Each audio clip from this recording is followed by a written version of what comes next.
Alors merci à tous d'être venus, à toutes et à tous d'être venus ce soir. Remercier le président, M. Ben Nono, la communauté. On va développer un thème ce soir qui est essayer de comprendre en fait l'action qu'on peut avoir dans sa vie et combien elle a d'incidence dans notre futur personnel et dans le futur communautaire. En fait, on va se rendre compte que le futur se construit au présent. Et c'est un peu ça le sujet de ce soir. C'est marqué dans la Torah, dans la paracha qu'on a lue aujourd'hui, Vayera Elav Hashem.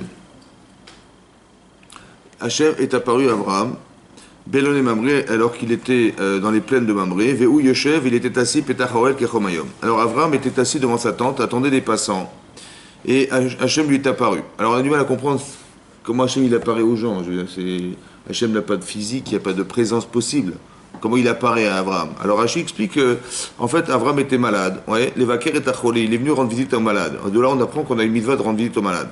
Vama Rabbi Chama Bechanina, donc a dit Rabbi Chama Bachanina, Yom Shlishi le Minato Aya. C'était le troisième jour de la Brit Mila d'Abraham. Et on sait pertinemment que la différence entre un adulte et un enfant, c'est qu'un enfant, il supporte la Mila, il supporte la douleur. Un adulte, beaucoup moins. Et donc, Abraham, il souffrait de la Mila. Il était malade. Et donc est venu Hachem et il lui a demandé comment vas-tu. D'accord? Alors, ça veut dire quoi? C'est ça, c'est la présence d'Hachem. Il est venu lui rendre visite. En fait, c'est ça qu'il a ressenti, le désir de se soigner. Alors, on va dire qu'aujourd'hui, comment ça se ressent? Peut-être ça peut s'expliquer dans le fait que quand on se sent malade et qu'on a envie de se soigner, c'est qu'à quel jour il est venu nous rendre visite en nous disant comment vas-tu? Et ça nous donne envie de nous soigner. Comme quelqu'un qui rend visite aux malades. Et qui a pour objectif, évidemment, de soulager la personne, de renforcer dans sa conviction de se sortir de la maladie, et cette résultante-là, c'est la visite qu'on a pu faire aux gens qui organisent ce phénomène. C'est pareil, quand vous avez envie de vous soigner, peut-être c'est qu'Hachem est venu nous rendre visite au départ.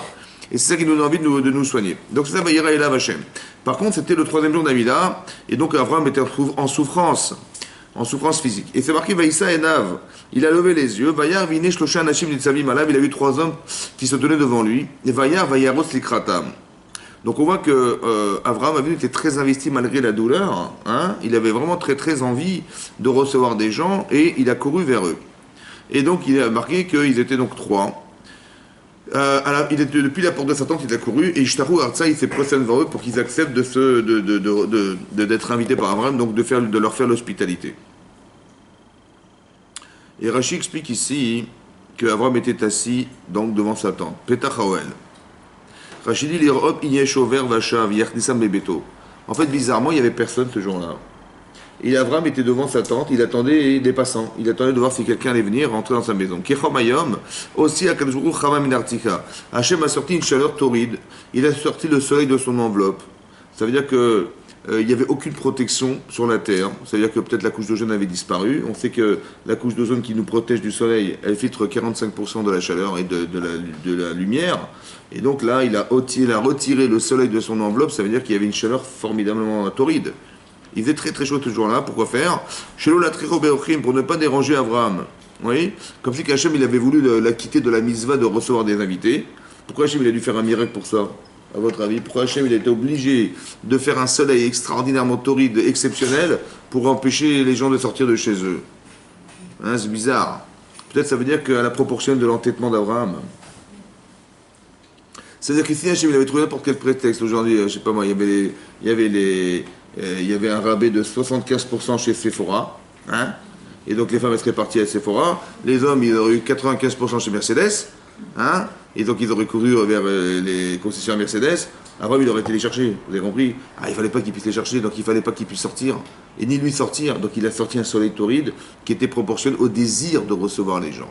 Ça veut dire qu'Abraham il s'est construit un désir extraordinairement puissant de faire un Knassatochim, et Hachem est obligé de faire des miracles. Et qu'est-ce qui se passe? Les filles Sheraou Mistaer.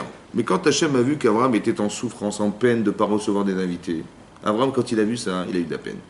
Au lieu de dire, c'est pas grave, on fait ce qu'on peut, lui c'est l'inverse, il était en peine de ne pas recevoir des gens.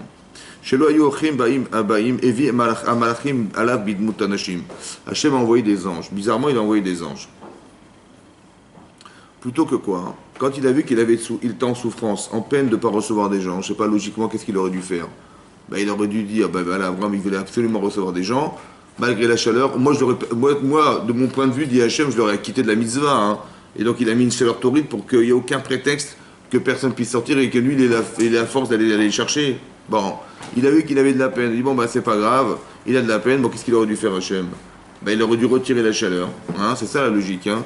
Et donc permettre aux gens de sortir de chez eux, il aurait pu recevoir des personnes chez lui à la maison. Non, non, non, non. Il a gardé la chaleur, il a conservé la chaleur, et les gens n'ont pas pu sortir, mais il a envoyé des anges. C'est bizarre. Ouais, comment ça se fait qu'Hachem, il a fait ça? Surtout qu'on sait qu'Abraham était vieux. On sait qu'il était en souffrance physique de la Mila, et à part ça, on lui a encore accablé avec la chaleur. Ça apparaît cruel, hein, ça apparaît très difficilement compréhensible. Comment Hachem, il a pu faire une chose pareille? Abraham, qu'est-ce qu'il a dû endurer dans cette douleur? Et malgré cette douleur, et malgré la chaleur, Abraham est devant sa tente. Alors c'est un révélateur très, très fort en vérité, parce que pour moi ça veut dire beaucoup de choses, ça veut dire comme ça. Il y a toujours deux façons de voir les choses. Soit je vois en me disant, non, Hachem il m'aime pas, hein, parce qu'il m'a demandé de faire une mitzvah, et voilà la récompense. Hein? Non seulement il me fait de la peine parce que j'ai tellement envie de recevoir des gens, il sait dire dans mon cœur, il sait que j'ai envie de les recevoir, et là il m'envoie la chaleur, et personne n'est sorti, le désert total, quoi, personne n'est dans la rue. D'accord? Donc on peut se dire, bah, Dieu il m'aime pas, j'ai dû faire des bêtises dans ma vie, et puis voilà, Dieu m'a puni, voilà, bah, j'ai pas mérité, donc c'est comme ça que ça se traduit en général. En fait on s'accable, vous comprenez? On s'accable. Quand il nous arrive quelque chose, c'est accablant. En fait Hachem il n'a jamais voulu dire ça. Il a voulu dire autre chose. Il a voulu dire, le premier sens des choses, c'est de comprendre que quand on parle de test dans sa vie, ici, Abraham, il vit un test, en fait. Mais qu'est-ce que c'est que ce test? En fait, Hachem, il est en train de lui dire, voilà, tu as construit ta vie, Baruch Hachem, tu as une qualité naturelle et qui a été renforcée parce que tu as fait des mitzvot, de faire l'hospitalité. Mais c'est tellement fort chez toi, l'hospitalité, que j'étais obligé de faire un miracle, de sortir la chaleur torride pour éviter que tu te déranges, Abraham. Mais d'un autre côté, qu'est-ce qu'il a dit à Abraham? Qu'est-ce qu'il a dit à Hachem à Abraham? Il a dit, voilà, je vais t'expliquer combien tu as construit ta vie et combien la mitzvah, elle a d'intensité en toi. Je vais te demander de faire la mila. Bon, au bout de 3 jours, il lui demande à Hachem, il lui demande, dis-moi comment vas-tu? Il dit, ben j'ai mal. Bon, mais est-ce que tu as envie de recevoir des gens? Il dit oui. Première réponse, c'est de lui dire, eh ben kol hakavod, chazak ou baruch. Que malgré la douleur, tu as encore envie de recevoir des invités. Ça veut dire que je suis en train de t'apprendre, dit Hachem, en train de te faire savoir combien tu as construit la mitzvah au point où normalement tu aurais dû dire je suis malade, je suis souffrant, on va décrocher le téléphone, je vais dire à ma femme de ne pas me déranger, on va fermer la porte à clé. Non, non, non, non. Il a dit tu ouvres la porte et tu rebranches le téléphone. Vous avez compris? C'est-à-dire que l'intensité de la mitzvah est plus forte que sa souffrance personnelle. Il a dépassé son corps. À part ça, hein, il lui a rajouté la chaleur. Il est encore plus accablé. Et qu'est-ce qu'il lui a dit? Il dit comment tu vas? Il dit j'ai mal et j'ai chaud. Ouais. Il dit mais qu'est-ce que tu penses? Il dit je pense que j'ai de la peine de ne pas recevoir des gens. Dehors c'est le désert, il n'y a personne dans la rue. Et j'avais tellement envie de recevoir des gens. Il dit super, kol hakavod. Ça veut dire que maintenant tu sais, toi, combien tu as construit la mitzvah de recevoir des gens. Combien tu as construit? Malgré la douleur et malgré la chaleur, tu es prêt à recevoir des gens, mais kol hakavod. C'est comme ça qu'on doit lire les choses, vous comprenez? On doit lire en se disant que ça vient répondre à quelque chose. Pas que ça vient m'accabler. Il y a comme si qu'il y avait deux façons de dire la vie. Il y a une façon accablante de se dire qu'on est des nullards. Et il y a une autre façon de penser qui est de dire mais qu'est-ce que ça voulait dire? Qu'est-ce que ça m'apprend? Vous avez compris? Et ça va t'apprendre que tu te ressens le désir, la frustration de ne pas pouvoir recevoir des gens. Hein, et cette peine, elle est révélatrice de ta construction. La peine est révélatrice de la construction. Pas la peine est de se dire, il y a deux façons de se sentir, on peut se sentir bien, se sentir mal, ça peut être un malaise en disant, oh, de désert. Mais qui c'est qui a fait l'exceptionnelle chaleur? Mais c'est Hachem. Donc exceptionnellement, il m'a envoyé un message en me disant, il m'a téléphoné, il m'a dit, mais mon vieux, tes mitzvot, tu te les gardes. Et c'est pas ça qu'il a dit Hachem. Vous avez compris? Il faut arrêter de croire que ce qui nous arrive, c'est forcément quelque chose qui est accablant. On nous a toujours éduqués à penser, tu vois, ça n'a pas marché, bah t'es un rachat. Hein? Ça n'a pas marché, t'es un idiot. Et Hachem, il t'envoie une petite claque dans la figure pour te faire comprendre les choses. On voit que c'est pas du tout ça. C'est pas ça, vous avez compris? C'est-à-dire qu'on peut le lire mal. On peut lire mal les choses. Donc, premier enseignement, c'est que il faut comprendre à quoi ça vient répondre. C'est important que vous compreniez, mais toujours positiver. Savoir que ça vous apporte quelque chose de positif. Dans les deux sens. Ça veut dire, si vous avez échoué dans ce que vous avez entrepris, vous devez savoir lire l'échec en vous disant, qu'est-ce qui m'a manqué pour ne pas réussir? Et si j'ai réussi, eh ben je me tape dans mes mains et je dis bravo, j'ai réussi. ça a fonctionné, malgré l'épreuve. Oui, Hachem, en fait, il m'envoie une épreuve pour me faire savoir où est-ce que je me situe, me faire savoir où est-ce que je me positionne, où est-ce que je me trouve, où est-ce que je suis dans ma vie religieuse, dans ma vie économique, dans ma vie, tout ce que vous voulez. Et ça permet de pouvoir me ressentir et me comprendre. Mais Hachem, il m'envoie un message pour me dire, voilà, c'est là, à ce niveau-là que tu te situes. Moi, je ne me connais pas fondamentalement, mais j'apprends à me connaître en fonction de ce qui m'arrive dans ma vie. Et ce qui m'arrive dans ma vie est forcément une réponse à quelque chose qui me porte, que je porte en moi. Et là, notamment dans cet exemple-là, on voit que plutôt que d'être vexé, frustré de ce qui lui arrive, Hachem, il va lui envoyer cette chaleur qui est un révélateur de construction, c'est-à-dire de force qu'il a en lui de recevoir. Dans la mitzvah, il l'a construite de façon forte, qui est même plus forte que lui. À l'inverse que ce qu'on voit dans les avérotes, dans la vera, des fois, il nous arrive de faire des avérotes et on se dit, j'ai pas pu résister. Voilà, je savais que c'était interdit, mais j'ai pas pu résister, c'était plus fort que moi, j'ai fait la avéra. Vous avez vu que des fois, c'est plus fort que nous, c'est plus fort que ce que tu sais. Tu sais que c'est un sourd et tu le fais quand même. Ça veut dire que des fois, il y a quelque chose qui te porte en toi, qui est plus fort que toi, dans la Vera. Et bien là, Avram, il a réussi à le faire à l'inverse. C'était plus fort que lui. Il ne pouvait pas résister au désir de recevoir des gens à la maison. C'est plus fort que lui. Il a désiré cette mitzvah tellement fortement. Il a tellement exercé ça autour de lui qu'il a construit et cristallisé en lui ce désir. Plus fort que la douleur et plus fort que la chaleur. Donc il sait maintenant, Avram, ce que ça vaut. Et ça veut dire que ça veut dire que c'est très important qu'on comprenne pourquoi. Parce que cette mitzvah-là, il l'a construite en lui, mais nous, on descend d'Avraham Avinu. Ça veut dire que cette potentialité d'atteindre quelque chose d'aussi grand existe en nous. Parce qu'on descend d'Avraham Avinu. Mais non. Alors comment on va prouver tout ça? Alors c'est intéressant que vous compreniez. Que quand Hachem, il a vu qu'il avait eu de la peine, il savait qu'Hachem, il savait qu'il aurait eu de la peine ou pas? Évidemment. Donc pourquoi il envoyait la chaleur? Il savait qu'Hachem, mais vous avez compris qu'il faut arrêter de croire qu'Hachem, il veut savoir. Et Hachem, il veut savoir. Alors il va tester Abraham. Ah, tiens, est-ce qu'il va réussir ou il ne va pas réussir? Comme il nous a toujours appris, Hachem, il nous teste pour savoir si on va réussir à dépasser des étapes, à confronter la difficulté. Alors il va voir. Alors il nous envoie une épreuve, il dit on va voir s'il va réussir. Bon, il faut arrêter parce qu'Hachem, il sait de toute façon. Il sait, il voit tout depuis la création du monde à la fin des temps, donc il sait. Il faut partir du principe qu'Hachem, quand il envoie une épreuve, c'est pour nous faire savoir à nous. Il faut arrêter de croire qu'Hachem a besoin de savoir, il n'a rien besoin de savoir. C'est pour nous faire savoir, à nous, où est-ce qu'on se situe, quelle est notre position dans la vie, est-ce qu'on est fort, est-ce qu'on est faible. Et c'est pas grave d'être faible, parce que quelque part, je sais, il faut que j'arrive à déterminer pourquoi psychologiquement, pourquoi physiquement, mentalement, je n'ai pas la force d'accomplir ce que Hachem me demande de faire. Qu'est-ce qui est à l'origine de cet échec ou à l'origine de ce refus? Et c'est un devoir de le chercher, c'est une mitzvah de le chercher. Faire teshuva, c'est pas de refuser de faire des avérotes. De faire teshuva, c'est de comprendre les éléments qui sont faibles et qui m'empêchent d'atteindre quelque chose dans ma vie. C'est ça le fondamental de la teshuva. Ça va? Je ne sais pas pourquoi, il faut que je sache pourquoi. Pourquoi j'ai refusé? Il y a des paramètres qui font que tu as refusé forcément. Il y a quelque chose qui est plus fort que toi qui t'a empêché d'atteindre ce niveau. Mais il faut que tu sois capable de le déterminer. La Gemara de Baba Metzia, elle dit là-bas qu'à la suite de ce qu'il a fait Abraham, évidemment Abraham il a couru vers eux, il leur a dit, voilà, je vais vous donner un petit peu d'eau à boire, veikra patlechem, veisadou bilibechem, veikarna meatmaim, prenez un petit peu d'eau, voilà, il donne un petit peu d'eau, un petit peu de pain, il leur a donné des langues de veau, et veisharnu tachataetz, il les a, rafraîchis à l'ombre des arbres, voilà. Il faisait chaud, il les a rafraîchis, il leur a donné à boire, et il leur a donné à manger. Voilà ce qu'il a fait Abraham et nous, il leur a vendu du lait, du beurre et de la viande, voilà ce qu'il leur a donné à manger. Et la Gemara a d'expliquer dans Baba Metzia que Bisrout Shlosha, par le mérite de ces trois choses qu'a fait Abraham, Abraham il leur a donné à manger, à boire, et il les a mis tachataetz, à l'ombre de l'arbre, pour les rafraîchir. Bisrout, par le mérite de ces trois mitzvot qu'il a faites, de cet Ardasatochim exceptionnel, alors dans le désert, on a été zoché de trois choses. On a eu le mérite d'avoir la manne. Vous voyez qu'il a plu de la manne pendant 40 ans dans le désert. On s'est nourri grâce à Abraham. On a eu de l'eau, le Be'er Miriam, le fameux puits de Myriam qui nous a suivis dans le désert pendant 40 ans. C'est par le mérite d'Abraham, parce qu'il leur a donné un petit peu d'eau. Et par le mérite qu'il les a mis à l'ombre d'un arbre, on a eu les Hanané Kavod, les colonnes de nuée qui nous ont protégés dans le désert pendant 40 ans. Voilà, les colonnes de nuée, ces fameux nuages, c'est l'ombre qui s'est pu projeter sur la terre et qui nous ont protégés du soleil. Hein?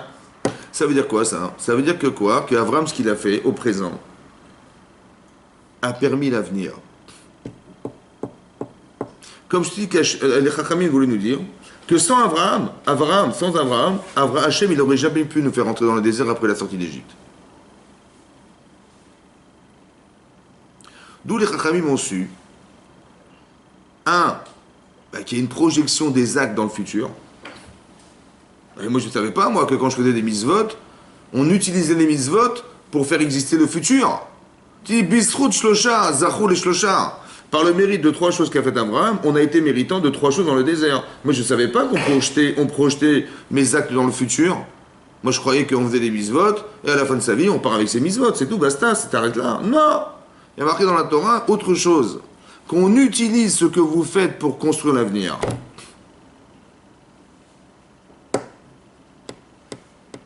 Ça veut dire 2 choses. Pour moi, ça veut dire qu'on a une responsabilité qui est autrement réfléchie qu'au départ. À part ça, si je rate, en fait, c'est les autres qui vont être victimes de ce que je suis. Parce que si je ne réussis pas à faire ce que je fais, les pauvres, ils n'auront pas ce qu'il faudra. On a une double responsabilité, de s'engager et de faire en sorte que ce qu'on va faire va être utilisé dans le futur. C'est ça qui est marqué dans la Torah. Et donc de savoir qu'il y a une projection d'acte, en fait, qui va se faire plus tard. Mais non. Il a donné à manger, il a donné à boire, et il les a mis à l'endomana. Bon. D'abord, c'est pas très logique, parce qu'il leur a donné un petit peu d'eau. Un petit peu d'eau à boire. Et ils ont bu je sais pas, ils étaient 3 millions de personnes dans le désert, plus les animaux, le bétail, ils ont dû se laver, j'imagine, tout ça dans le désert. Évidemment qu'il y a eu des millions de tonnes d'eau dans le désert qui ont duré 40 ans. Donc ça ne correspond pas à la proportion qu'il a faite. Il a fait un petit peu, et Hachem, il a donné des millions de tonnes. Ils ont mangé un repas qui a duré ce qu'il a duré, avec la quantité qu'ils ont consommée. Ça a duré 40 ans, et ils ont mangé pendant des quarantaines d'années. Ça veut dire que ça n'a aucune proportion entre ce qu'il a fait et ce qu'ils ont reçu, n'est-ce pas? Pourquoi ça n'est pas proportionnel? Pourquoi nous, on a un principe dans la Torah, mida keneged mida. Vous savez, Hachem, il est d'une rigueur absolue. Que ce que vous faites, à la proportion de ce que vous faites, on vous donne. Et là, on voit que ça n'est pas du tout proportionnel. Pas du tout. Il a donné à 3 personnes, ça nourrit 3 millions. Il a donné un petit peu d'eau, ça a permis d'abreuver des millions de personnes. Vous comprenez? Ça n'a aucune commune mesure. Comment ça se fait qu'on a dépassé la proportion qui était au départ fixée? Et à part ça, nous, Chachamim ont su que ça avait un rapport avec le désert. Et Chachamim, ils ont écrit gratuitement, a priori. Il dit, ce mérite-là, ça a permis de le voir dans le désert. J'ai compris, mais d'où tu sais? D'où tu sais que ça a un rapport avec le désert? D'où Chachamim ont su que le chesed qu'a fait Abraham à ses 3 anges a eu pour conséquence de nous nourrir dans le désert. D'où ils ont su, Chachamim, ça? Alors peut-être qu'ils l'ont compris de la question, en fait. Parce que c'est pas normal ce qu'a fait Hachem. C'est même cruel ce qu'il a fait. Ça devrait nous choquer qu'Abraham, vieux comme il est, avec la volonté de faire des mitzvot comme il avait, le seul salaire que tu lui donnes, c'est de lui faire la brit mila, la souffrance, et de lui rajouter la chaleur. C'est pas normal. Vous comprenez ou pas? C'est pas normal. Donc ça veut dire qu'il y a quelque chose à résoudre derrière. Et ce qu'on doit comprendre, c'est comme ça. Qu'en vérité, Hachem, il voulait nous nourrir dans le désert. C'était un projet organisé par Hachem. Il fallait qu'à la sortie d'Égypte, Hachem nous a dit, vous allez sortir d'Égypte de l'esclavage. Il va leur demander aux Bnei Israël de le suivre dans le désert. Mais qui c'est qui va accepter de vivre dans le désert? C'est inhumain de vivre dans le désert. On n'est pas construit pour vivre dans le désert. Vous avez compris? Cette chaleur, elle est terrifiante. Les animaux qui vivent, c'est terrifiant. Il n'y a pas de végétation, on ne peut pas vivre dans le désert. Qui c'est qui aurait logiquement accepté de vivre dans le désert? Personne. Pour arriver à construire ce désir, il fallait reconstituer le désert chez Abraham Avinu. Vous avez compris? D'où ils ont su? Parce que c'est pas normal qu'il ait gardé les chaleurs. Il aurait fallu que quand Hachem il a vu qu'Abraham avait absolument envie de recevoir des gens, il était peiné de ne pas recevoir, qu'est-ce qu'il aurait dû logiquement faire? Il dit ça n'a pas marché, moi je voulais l'exempter de la mitzvah, vu l'état physique dans lequel il se trouve, je retire la chaleur et je renvoie les gens. Non, il a gardé la chaleur, il a envoyé des anges. Bizarre. Vous savez pourquoi c'est bizarre? Parce qu'Hachem il voulait savoir et faire savoir à Abraham, dans la chaleur du désert, est-ce que tu vas être capable de faire un acte de chesed au-delà de la nature? Est-ce que tu es capable de te dépasser au-delà de la nature humaine pour faire un acte surnaturel qui est de nourrir des gens? Si tu es capable, alors je vais aussi faire un acte pareil dans le désert. Lequel? Celui du désert. Vous avez compris ce qui se passe? Ça veut dire qu'Abraham Avinu, on a utilisé Abraham Avinu. Vous voyez? Comme si qu'Hachem il cherchait des tzadikim pour construire l'avenir. Il a trouvé un tzaddik qui s'appelle Abraham, qui dans son domaine, qui est le chesed, il a été capable d'aller au bout, c'est-à-dire d'être plus fort que sa volonté inversée de se refuser à faire la mitzvah. Normalement, il aurait dit, c'est trop dur, j'ai mal, je souffre. Vous avez compris? Il ne se plaint pas de la souffrance corporelle, il ne se plaint pas de la chaleur. il est juste démonstrateur que dans un état pareil, il est capable de faire la mitzvah. Peut-être ça peut expliquer le style de langage qu'on a utilisé dans la Torah. Vayera elav Hashem. Hashem lui est apparu. Vehu Yoshev. Il était assis. Petach haoel. Pourquoi il n'est pas marqué Avraham dans le texte? Il y a marqué dans la Torah, Vayera elav, il lui est apparu. À qui? Abraham. Marqué Abraham. Vayera elav Abraham. Il est apparu Abraham. Non, il n'est pas marqué Abraham. Il n'y a ni marqué Abraham une fois, il n'y a pas marqué non plus qu'il était assis à sa tente. Pas marqué Abraham. Pourquoi on n'a pas marqué son nom dans la Torah? Pourquoi c'est indéfini dans la Torah? Parce qu'Abraham, il n'est pas présent. Un homme comme Abraham, il ne peut pas faire une chose pareille. Il faut pour nous dire que la mitzvah, elle est tellement énorme, le désir, il est profondément investi en lui. Il atteint quelque chose qui est au-dessus des normes naturelles, au-dessus de l'homme. Vous comprenez? C'est même possible, hein, mais ça reste entre nous, que quand Hachem, il envoie des anges, c'est parce que Abraham n'a plus de rapport à l'homme. Alors il n'a de rapport qu'avec des anges. C'est même possible que nous, quand on fait des mitzvot, et que ça nous arrive de se dépasser, d'aller au-delà de nos limites, c'est possible que ce qui nous entoure ne sont pas des hommes. Que vous avez affaire à des anges, que vous voyez, vous croyez que c'est des hommes et des femmes, en fait c'est des anges. Ça va? Qui envoient des messages qui sont nécessairement pour vous. Mais c'est possible que quand on se dépasse, il y a comme si qu'il y avait une dimension humaine qui est au-delà de l'humain, qui fait que la personne, elle fait misirut nefesh, c'est-à-dire elle donne sa vie pour la mitzvah, que peut-être autour de nous, c'est une autre dimension, on n'est plus dans l'humain. Vayira elav, il lui est apparu. Vehu Yoshev, il était assis. C'est pas l'homme qui est assis, c'est l'âme de l'homme qui est assise. Vous comprenez? C'est le désir de s'asseoir devant sa tente qui est plus fort que son corps. Qu'être dominant du corps, c'est de faire qu'il n'y a plus d'écran entre la neshama que contient l'homme et son corps qui a aussi son discours, qui a aussi envie de dire des fois oui, des fois non, j'ai pas envie, ou j'ai oui envie. Il est complètement canalisé dans le désir. Même son corps n'est pas en souffrance. Ça va? C'est comme des gens qui ont des objectifs dans la vie. Je sais pas, quelqu'un qui est étudiant par exemple, il veut faire des études longues, et il sait que bon, ses parents n'ont pas des moyens, il en a pas non plus, il va travailler le soir, il va être serveur dans un petit bar le soir pour payer sa scolarité, il va travailler dans une petite chambre de bonne, il va pas manger à sa faim tous les jours. Bon, c'est quand même une difficulté, c'est une souffrance, mais il souffre pas. Pourquoi? Parce que l'objectif c'est d'atteindre ce que je veux être diplômé, voilà. Donc vous avez compris, quand on a un objectif dans la vie qui est prenant, tout à coup la souffrance disparaît. Ça veut dire que la souffrance, en vérité, n'a de sens que lorsqu'on n'a pas d'objectif personnel. Quand on se plaint de ce qui nous arrive, il dit, il m'arrive ça, voilà, on galère, on a des problèmes, en vérité, c'est parce qu'on n'a pas d'objectif. Mais si on avait un objectif profond et fort, on se passerait de parler de ce genre de difficultés. Parce que tout ça n'a de sens que, il faut passer par là pour atteindre un but. Vous comprenez? Mais comme on n'a pas de but, alors on se plaint. Non, on apprend d'ici que c'est très important que vous compreniez que quand Abraham il a un but personnel engagé, il veut absolument recevoir des gens, c'est le but de sa vie. Voilà, c'est l'art d'Asatochim, il veut démontrer à travers le fait qu'il reçoit des gens, il va leur parler de Torah, il va leur parler d'Hachem, c'est son objectif personnel. Il est même pas dérangé par la douleur. Il n'en parle même pas, ça ne le dérange pas. Il a dépassé ça. Mais Hachem a utilisé cet homme, Abraham Avinu, pour faire que dans l'histoire, dans le désert, on puisse recevoir la Torah dans le désert. Voilà. Il fallait que ça se passe comme ça. C'est marqué plus tard, un peu dans la paracha, c'est marqué là-bas, que qu'Abraham il leur a donné à manger, il leur a donné à boire, il les a mis tachataïtz. Rachid dit là-bas sur place que c'était des anges. Donc, Achlou, quand ils ont mangé, évidemment, ils n'ont rien mangé du tout. Kilou, ils ont fait comme si qu'ils avaient mangé. Oui, ils ont fait comme si. Et quand ils ont bu, ils ont fait comme si. Et quand ils ont été rafraîchis à l'ombre de l'arbre, c'est comme si. Ils n'ont ni besoin d'être rafraîchis, ni besoin de boire, ni de manger. Ce sont des anges. Bon. Alors vous allez me dire, vous allez me dire, Abraham, il ne savait pas, il croyait que c'était des hommes. Il a fait ce qu'il a pu, n'est-ce pas? Il a mis toute sa volonté à l'intérieur de cette mission. Mais Hachem, il savait que c'était des anges. Ouais. Et Hachem, il savait que ce qu'a fait Abraham, le résultat de l'expérience d'Abraham, elle est caduque. Parce qu'ils n'ont ni bu, ni mangé, ni rafraîchi.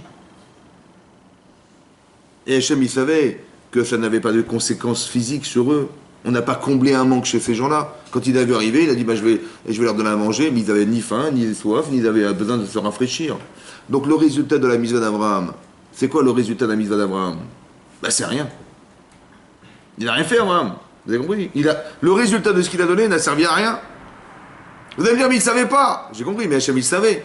Or, si la mitzvah, le résultat de la mitzvah, c'est ce qui incombe à la mitzvah, quand quelqu'un vous tape à votre porte, il dit j'ai des difficultés, j'ai pas de quoi manger, il dit écoute, je ressens ton malaise, écoute, voilà, je te donne de l'argent. Donc le but, c'est de combler le manque de l'autre.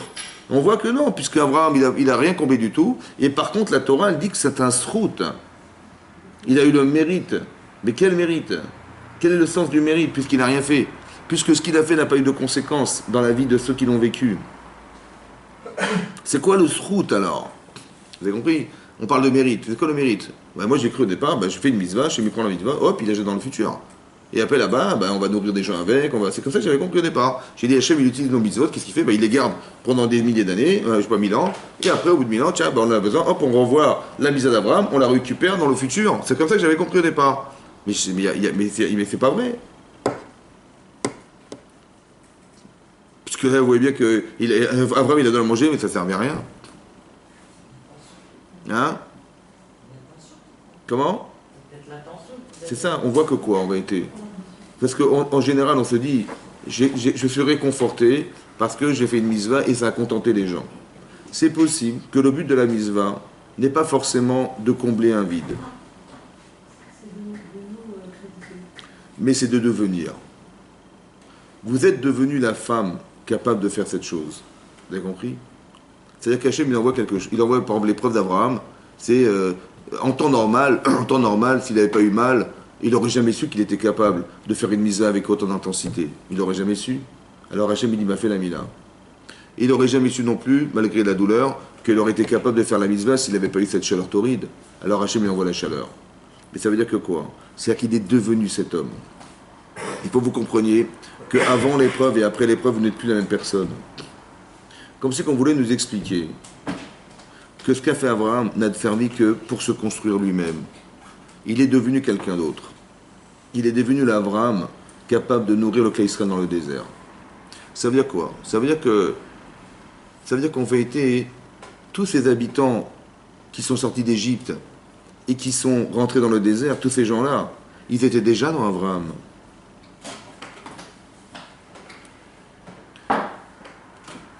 Ils étaient déjà dans Abraham, comme c'est marqué dans le texte de la Torah, hein, que quand Caïn va tuer Ével, c'est marqué les sangs de ton frère crient vers moi. Et la Gemara s'étonne dans Sanhedrin, elle dit, mais les sangs au pluriel, non, le sang de ton frère. Pourquoi au pluriel les sangs? Pour dire que Caïn, quand il tue Ével, il ne tue pas un homme, il tue toute la descendance de Caïn, de Ével. Ça veut dire qu'il a fait carrément un génocide. C'est-à-dire comme si Hachem voulait nous dire, mais tu avais quelque chose contre lui. C'est vrai, mais tu t'es pas rendu compte qu'en l'assassinant, derrière, il y a des innocents qui ont disparu à cause de toi. Vous avez compris ça? Ça veut dire que dans la personne, il y a plus que ce qu'on croit. Ça veut dire que dans Abraham, vous savez ce qu'il y a dans Abraham? Il y a tout le cas d'Israël. Donc ça veut dire que nous qui descendons d'Abraham, le srout que nous on a eu dans le désert de pouvoir se nourrir, mais ça devient logique, vous savez pourquoi? Vous savez pourquoi on a accepté? Parce qu'Abraham, il a fait ça. Ça veut dire qu'en termes de génétique, on porte toute notre descendance, elle est en nous, elle est présente.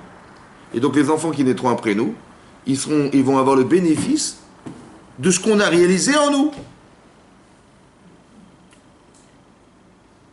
Comme on dit, la Gemara dans Yevamot te dit qu'il y a 3 simanim qui déterminent le clan d'Israël. Il y a 3 simanim qui déterminent qui est juif. On est Rachmanim, vous savez, on a pitié. Hein? On est Gomle Chassadim, on fait du bien autour de soi. Et on est Baïchanim, on a honte. Si quelqu'un n'a pas ses midot, dit la Gemara, c'est possible qu'il ne soit pas juif. C'est un truc de fou. Vous savez même pourquoi? Parce qu'on descend d'Abraham. Si ces signes-là, vous ne les trouvez pas chez les juifs, c'est possible qu'il y ait eu des mélanges. Et donc, après, bon, vous voyez des midot raot, des machins, des trucs. Comme ça, le rabbin me ramène des gens qui se disputent tout le temps. C'est possible que Hadasham, il y ait des mamzerim dans la famille, et le pauvre, il en découle. Vous avez compris? Ça veut dire qu'on a des midot qui sont issus de nos avot. Eloké Abraham, Eloké Yitzhak, Eloké Yaakov. On n'a pas mis un facteur commun, Hachem. On n'a pas mis Eloké, Abraham, Israël, Yaakov. On a dit Eloké Abraham. Mais qui n'est pas le même Dieu que Yitzhak. C'est pas possible. Eloké Abraham, Eloké Yitzhak, Yaakov. Ça a l'air d'être une erreur. Il valait mieux dire Eloké, le Dieu d'Abraham, Israël, Yaakov. Le Dieu commun d'Abraham, Israël, Yaakov. Non. En vérité, chaque avot, il a dévoilé quelque chose d'Hachem. Chacun, il a compris quelque chose. Abraham, il a développé le chesed à travers l'idée qu'il avait d'Hachem. Il est le vecteur de ce message. Yitzhak et Yaakov, mais on descend de ces 3 patriarches. Ça veut dire qu'on a toutes ces qualités-là. On est quelque part. Qu'est-ce que d'avoir honte de ce que nous faisons, c'est un peu comme Yitzhak, qui est capable de faire un travail d'introspection et se dire est-ce que j'ai bien fait, j'ai mal fait, j'ai honte de moi. Vous comprenez ou pas? Gomle Chassadim, ben c'est Abraham Avinu. Avraham Avinu, sa seule préoccupation, c'est d'inviter des gens à la maison. Vous comprenez ou pas? De se sortir à l'extérieur. Yitzhak, c'est d'introvertir sa personne et de réfléchir à l'intérieur de soi-même. Et Yaakov, c'est le Hémet. C'est-à-dire d'être capable d'avoir une vision large, ouais, que des fois le chesed, c'est pas bon. Et des fois d'être introverti, c'est pas bon. Il est où le juste milieu? Elle est où la ligne d'or de ma vie? Ça, c'est Yitzhak, c'est Yaakov Avinu. Et on porte en nous quelque chose qui est de l'ordre de Yaakov Avinu. On est équilibré parce qu'on a cette capacité intérieure, parce qu'on descend d'Avraham sur Yaakov, et donc on est capable de vivre comme ça. Ça veut dire qu'on apprend ici que le mérite, en vérité, c'est pas que le mérite il s'est déplacé dans le temps. C'est que le mérite il était dans Abraham, et que ce mérite, en fait, on le perpétue. Il s'est déplacé par des millions de personnes autour de nous, et que nous, tous, on a été les héritiers d'Abraham Avinu. C'est ça que ça veut dire. C'est-à-dire que quand on dit que le tapis de l'histoire se déroule parce qu'il y a eu des actes exceptionnels dans l'histoire, c'est que chacun, il est capable, en soi, de construire sa vie et de permettre à ses descendants d'avoir le privilège de ce que vous avez construit. Alors c'est très encourageant. Ça veut dire que quand vous faites une mitzvah ou vous la refusez, vous êtes tributaire de ce que vous avez entraîné. Autant que dans le bien que dans le contraire. C'est-à-dire que est-ce que j'ai le droit de refuser? Vous avez compris? Est-ce que j'ai le droit de dire non? Si Abraham il avait dit non, où est-ce qu'on serait aujourd'hui? Je ne sais pas. On aurait peut-être trouvé quelqu'un d'autre, ça aurait peut-être été plus difficile, je ne sais pas. Mais il en reste qu'il m'arrive quelque chose, c'est difficile aujourd'hui de dire non. Parce que d'un côté, je me dis, si je dis non, mais c'est qui veut pas?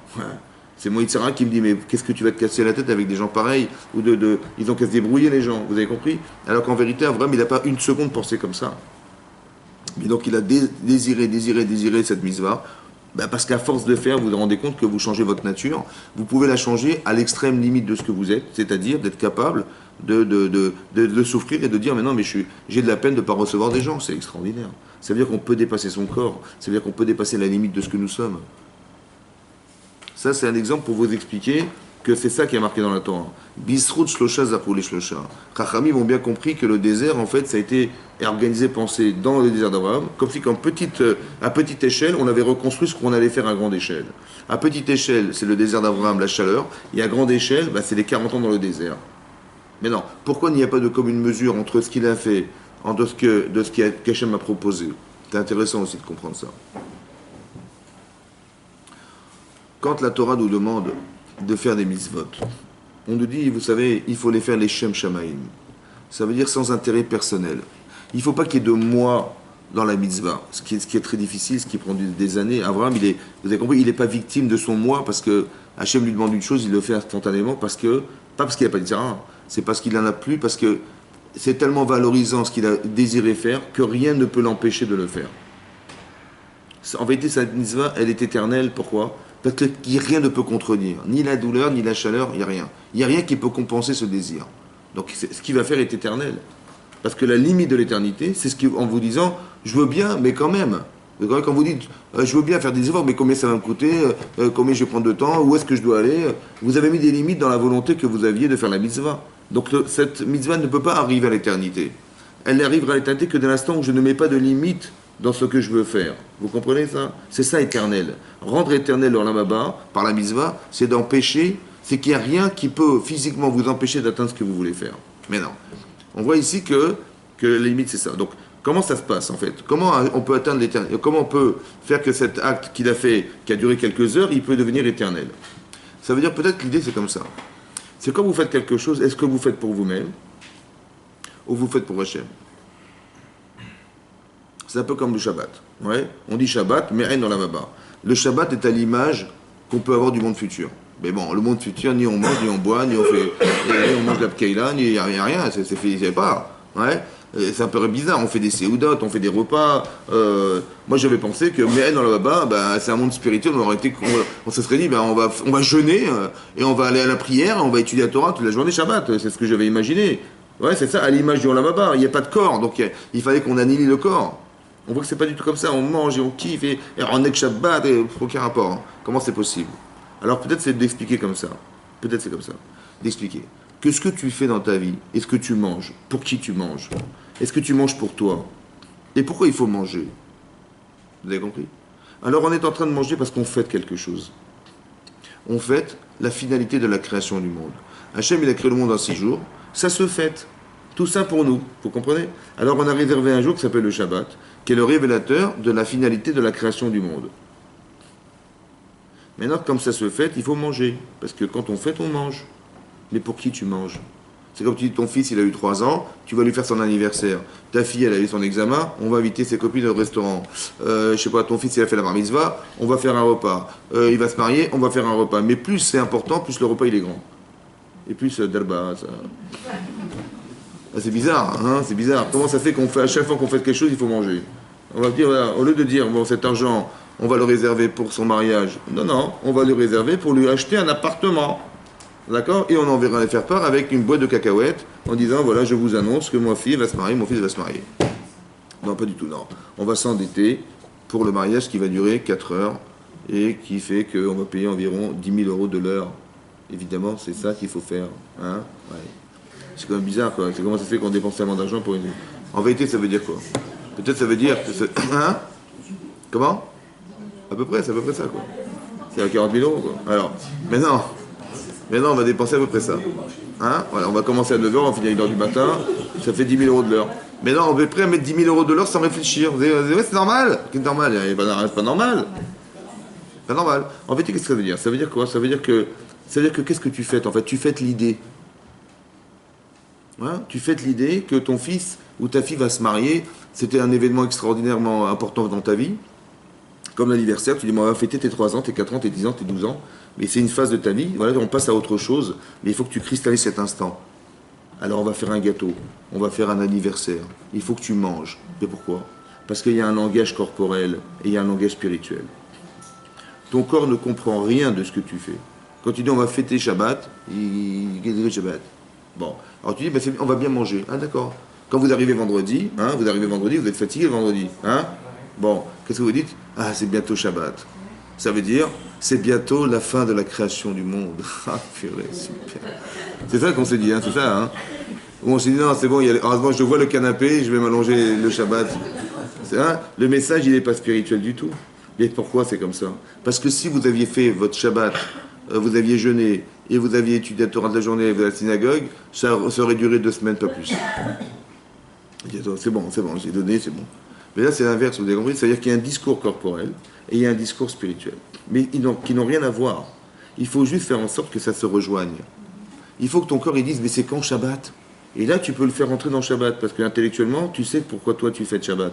Comme si que ta Neshama, elle savait pourquoi, et il y avait une sorte de petite magouille, ouais, qui fait on va lui faire manger un bon truc, il va être content le corps, et on lui dit, tu sais pourquoi je mange? Parce que c'est Shabbat. Et là, on devient éternel. Parce que mon corps, il est d'accord d'adhérer à ce que je pense, et ma Neshama lui dit, fonce. Où est-ce qu'il y a de l'écran? Où est-ce qu'il y a un obstacle? Il y a 0 obstacle. Mais c'est ça l'infini. Mais pourquoi tu fais ça? Ben pour Hachem. Vous avez compris pas? Dès l'instant où tu manges la Kayla et la Dafina pour toi, tu dis, ah super, ma femme elle a fait une Dafina, hein, je l'ai senti ce midi, on va s'éclater. Tu peux t'éclater, il n'y a pas de problème. Mais pourquoi tu t'éclates? Pourquoi tu veux manger? Ben, si tu manges pour toi, ta mitzvah s'enferme en toi, c'est dommage. Mais si tu dis, non, mais je mange au service, en l'honneur de quelque chose, en l'honneur de quoi? Du Shabbat. En l'honneur du Shabbat. Donc elle est où la limite? Il n'y en a plus. Vous avez rendu éternel votre vie. Dans ce mécanisme-là, on atteint l'infini. Donc quand Abraham il fait ça, il le fait pour Hachem. Il dit, mais moi j'invite des gens, pourquoi faire? Parce qu'ils vont me demander, mais qu'est-ce que vous mangez? Mais j'ai dit, mais dans le désert, on mange rien, on mange des cacahuètes, on mange des herbes. J'ai dit, mais je vous ai préparé des langues de veau. Ah, mais bien sûr, avec de la moutarde, introuvable. Vous avez compris? Il dit, mais cette hospitalité est fantastique. Alors il leur dit, bah, mangez bien, vous avez bien mangé? Il dit, bien sûr. Il dit, bah, remerciez Hachem. Il dit, mais remerciez qui? C'est qui Hachem? Ah, vous voulez pas remercier Hachem? Ben, ça va vous coûter, la moutarde, c'était 150 €. La viande, c'est 450 €. Ben, c'est le prix que ça coûte dans le désert. Hein. Il dit, ah, non, on va pas payer. Il dit, alors quoi? Alors, il dit, ouais, vous avez compris que c'est Hachem. Et on va leur expliquer, après, on rentre dans une démarche intelligente où, quand le téléphone sonne, il faut que ça s'arrête. Donc c'est ça qu'on leur explique. En fait, il a utilisé la nourriture. La première chose à faire, c'est de nourrir les gens. Par exemple, vous voyez qu'à la synagogue, quand on fait un kidouche, les gens viennent, et quand il n'y a pas de kidouche, ils s'en vont, il n'y a personne. Ou ils ne viendront pas à la synagogue. Il faut absolument manger, c'est très important qu'on mange, mais en fait, on fête quelque chose, vous comprenez? Mais dans quel objectif? Si vous le faites pour vous-même, ça s'arrête là. Mais quand vous le faites pour les autres, ou quand vous faites pour un principe, ou pour une idée, alors là, ça n'a pas de limite. C'est un peu comme avec nos enfants, vous avez compris? Les enfants nous coûtent de l'argent, tous les mois. Votre femme, elle vous coûte de l'argent, tous les mois. Hein? D'accord? Mais en vérité, mais vous faites pourquoi? Je dis, attends, j'espère qu'elle ne va pas dépenser la carte bleue. on n'a pas les mêmes besoins. Et qu'est-ce que vous faites en fait? Vous faites abstraction de vous pour. Vos enfants, ils vous coûtent de l'argent, mais évidemment, ça coûte de l'argent. Ça coûte la scolarité, de nourrir, machin. Et plus on a d'enfants, et plus ça nous coûte. Et après, on réfléchit où est-ce qu'on va aller en vacances cette année. Évidemment, parce que quand on est célibataire, c'est autre chose, mais quand on est marié, c'est autre chose. La voiture, c'est pas la même, l'appartement, c'est pas le même. Et qu'est-ce qu'il doit faire à la fin du mois? Pas grand-chose. C'est comme ça, non? Mais en vérité, la satisfaction personnelle. Vous allez, ça va vous coûter. Mais ce que ça vous coûte, ce que ça nous coûte, en fait, c'est soit c'est mal pris, c'est mal accepté, soit au contraire, vous dites, mais je suis heureux et heureuse que mes enfants ils soient épanouis. Donc ce que j'investis, c'est pour leur épanouissement personnel. Mais ça passe par un effort, un sacrifice personnel. Et c'est ce sacrifice qui va faire que vos enfants ils soient équilibrés. Vous avez compris ou pas? Ça veut dire que ça va se voir et ça va s'entendre. Quand une femme, elle entend son mari dire un corps, elle a l'impression qu'elle lui coûte de l'argent. Ça fait de la peine, vous avez compris? Et si j'étais pas marié, il aurait peut-être gardé cet argent. C'est destructeur de relations, vous comprenez? Alors que si quelqu'un il comprend qu'une femme elle a besoin d'avoir des bijoux, c'est marqué, je sais pas moi, c'est marqué dans la Gemara, c'est marqué dans le Midrash Rabbah. Quand il pleuvait de la manne, il pleuvait des bijoux. Je dis, mais quel rapport entre les bijoux et la manne? J'ai pas compris. Il tombait des boulettes là, et il tombait des pièces, je sais pas, des bijoux, des pierres précieuses. En vérité, il faut croire que c'est aussi vital pour une femme que de manger. Il faut qu'une femme, voilà, c'est comme ça. Donc quand on a compris ça, on dit peut-être que ça vaut la peine qu'elle s'est allée heureuse comme ça. Mais cet investissement, il va pouvoir la gratifier. Mais cet investissement, ça me coûte, mais c'est comme ça. Ouais. Mais c'est parce que on a chacun une nature différente. L'autre, il veut s'acheter des voitures et elle veut s'acheter des bijoux. Ça va? On n'est pas mais l'adaptation quelque part permet l'épanouissement. Ça va? Je m'adapte. Mais quelque part aussi, elle doit s'adapter à son mari, c'est pareil. Mais quelque part, ça veut dire que vous avez compris ce que je veux dire. Vous dépassez le côté corporel. Vous dépassez ça. Vous le faites en service d'eux. Maintenant, puisque c'est pour Hachem, Hachem, il décide. Il dit, tu as donné pour 3 personnes, 3 millions. Mais en vérité, la proportion qu'Hachem va faire, il est proportionnel à votre volonté. Vous avez compris ça? Hachem, il a fait exprès d'envoyer la chaleur pour que la volonté d'Abraham soit maximale. Et maintenant, il va utiliser ce maximum. Vous comprenez comment Hachem fonctionne? Ce sont des mécanismes qu'il faut comprendre. Mais d'un côté, on a un Yetzirah qui nous dit, mais il fait trop chaud. Mais ça fait mal. Mais qu'est-ce que ça veut dire? C'est comme ça qu'on traite les gens. Comme ça, le Yetzirah va vous dire. Mais d'un côté, il faut comprendre que plus c'est compliqué, plus c'est difficile, plus le salaire, il est énorme. Et plus la volonté qu'Hachem il a d'utiliser ce que vous êtes est proportionnelle à la capacité que vous aurez de contrecarrer cette volonté. Et il sert à vous dire, attends, en gros, il se moque de toi, le bon Dieu, là, franchement. Il sait pertinemment que tu vas recevoir des gens, et qu'est-ce qu'il a fait exceptionnellement? Une chaleur, même pas prévue dans la météo, il a fait 70 degrés. Rien, Dieu, il t'aime beaucoup, hein? Alors c'est l'inverse, vous comprenez ou pas? Il t'adore, Hachem. Il t'adore tellement qu'il a fait ça pour que justement tu dépasses cette volonté contre l'Yetzer, et qu'il va l'utiliser pour toi. Il faut réfléchir comme ça, dorénavant. Il vous arrive quelque chose, c'est l'inverse de ce qu'on croit. Toujours, toujours. Ouais? Parce que quand tu vas dépasser le niveau de ce que tu vois, c'est-à-dire de te dire, quoi, Dieu, il n'a rien à faire de m'embêter toute la journée. Hein? Non, c'est sûr que c'est faux. Et donc je vais aller au-delà de cette volonté. Et donc je vais réussir avec eux. Hachem, il va exploiter ce désir. La proportionnelle de ce que vous avez créé, parce que vous avez contrecarré l'Yetzirah, il va l'utiliser pour vous. Pour vos enfants, vos petits-enfants, c'est une bracha, ça. Vous comprenez ça? Comme c'est marqué dans le Teilim, c'est marqué là-bas, le passage qu'on dit dans le Hallel. C'est marqué Ra'a Ayam Vayanos. Elle a vu la mer et elle s'est sauvée. Oui, c'est marqué dans le Hallel qu'on dit tous les Rosh Chodesh et toutes les fêtes. Elle a vu la mer et elle s'est sauvée. Demande le Midrash, Ra'ata Ayam Vayanos. Elle a vu la mer, elle s'est sauvée. Mais qu'est-ce qu'elle a vu pour se sauver, la mer? Et de quoi il s'agit? Il s'agit de l'ouverture de la mer Rouge. La mer, elle s'est écartée, d'accord? Elle s'est sauvée. Alors la Gemara dit, le Midrash est marqué, elle a vu Arono chez Yosef. Elle a vu le cercueil de Yosef, et quand elle a vu le cercueil de Yosef, elle s'est retirée, elle s'est écartée. Pourquoi? C'est marqué Ra'a Ayam Vayanos, la mer, elle a vu et elle s'est écartée. Vayanos Mipne Anas. Elle s'est écartée parce qu'il s'est écarté. À quelle occasion? Quand la femme de Potiphar, elle est venue essayer de le séduire, hein? Elle se changeait 3 fois par jour, elle essayait de le séduire. Un jour, comment ça se passe?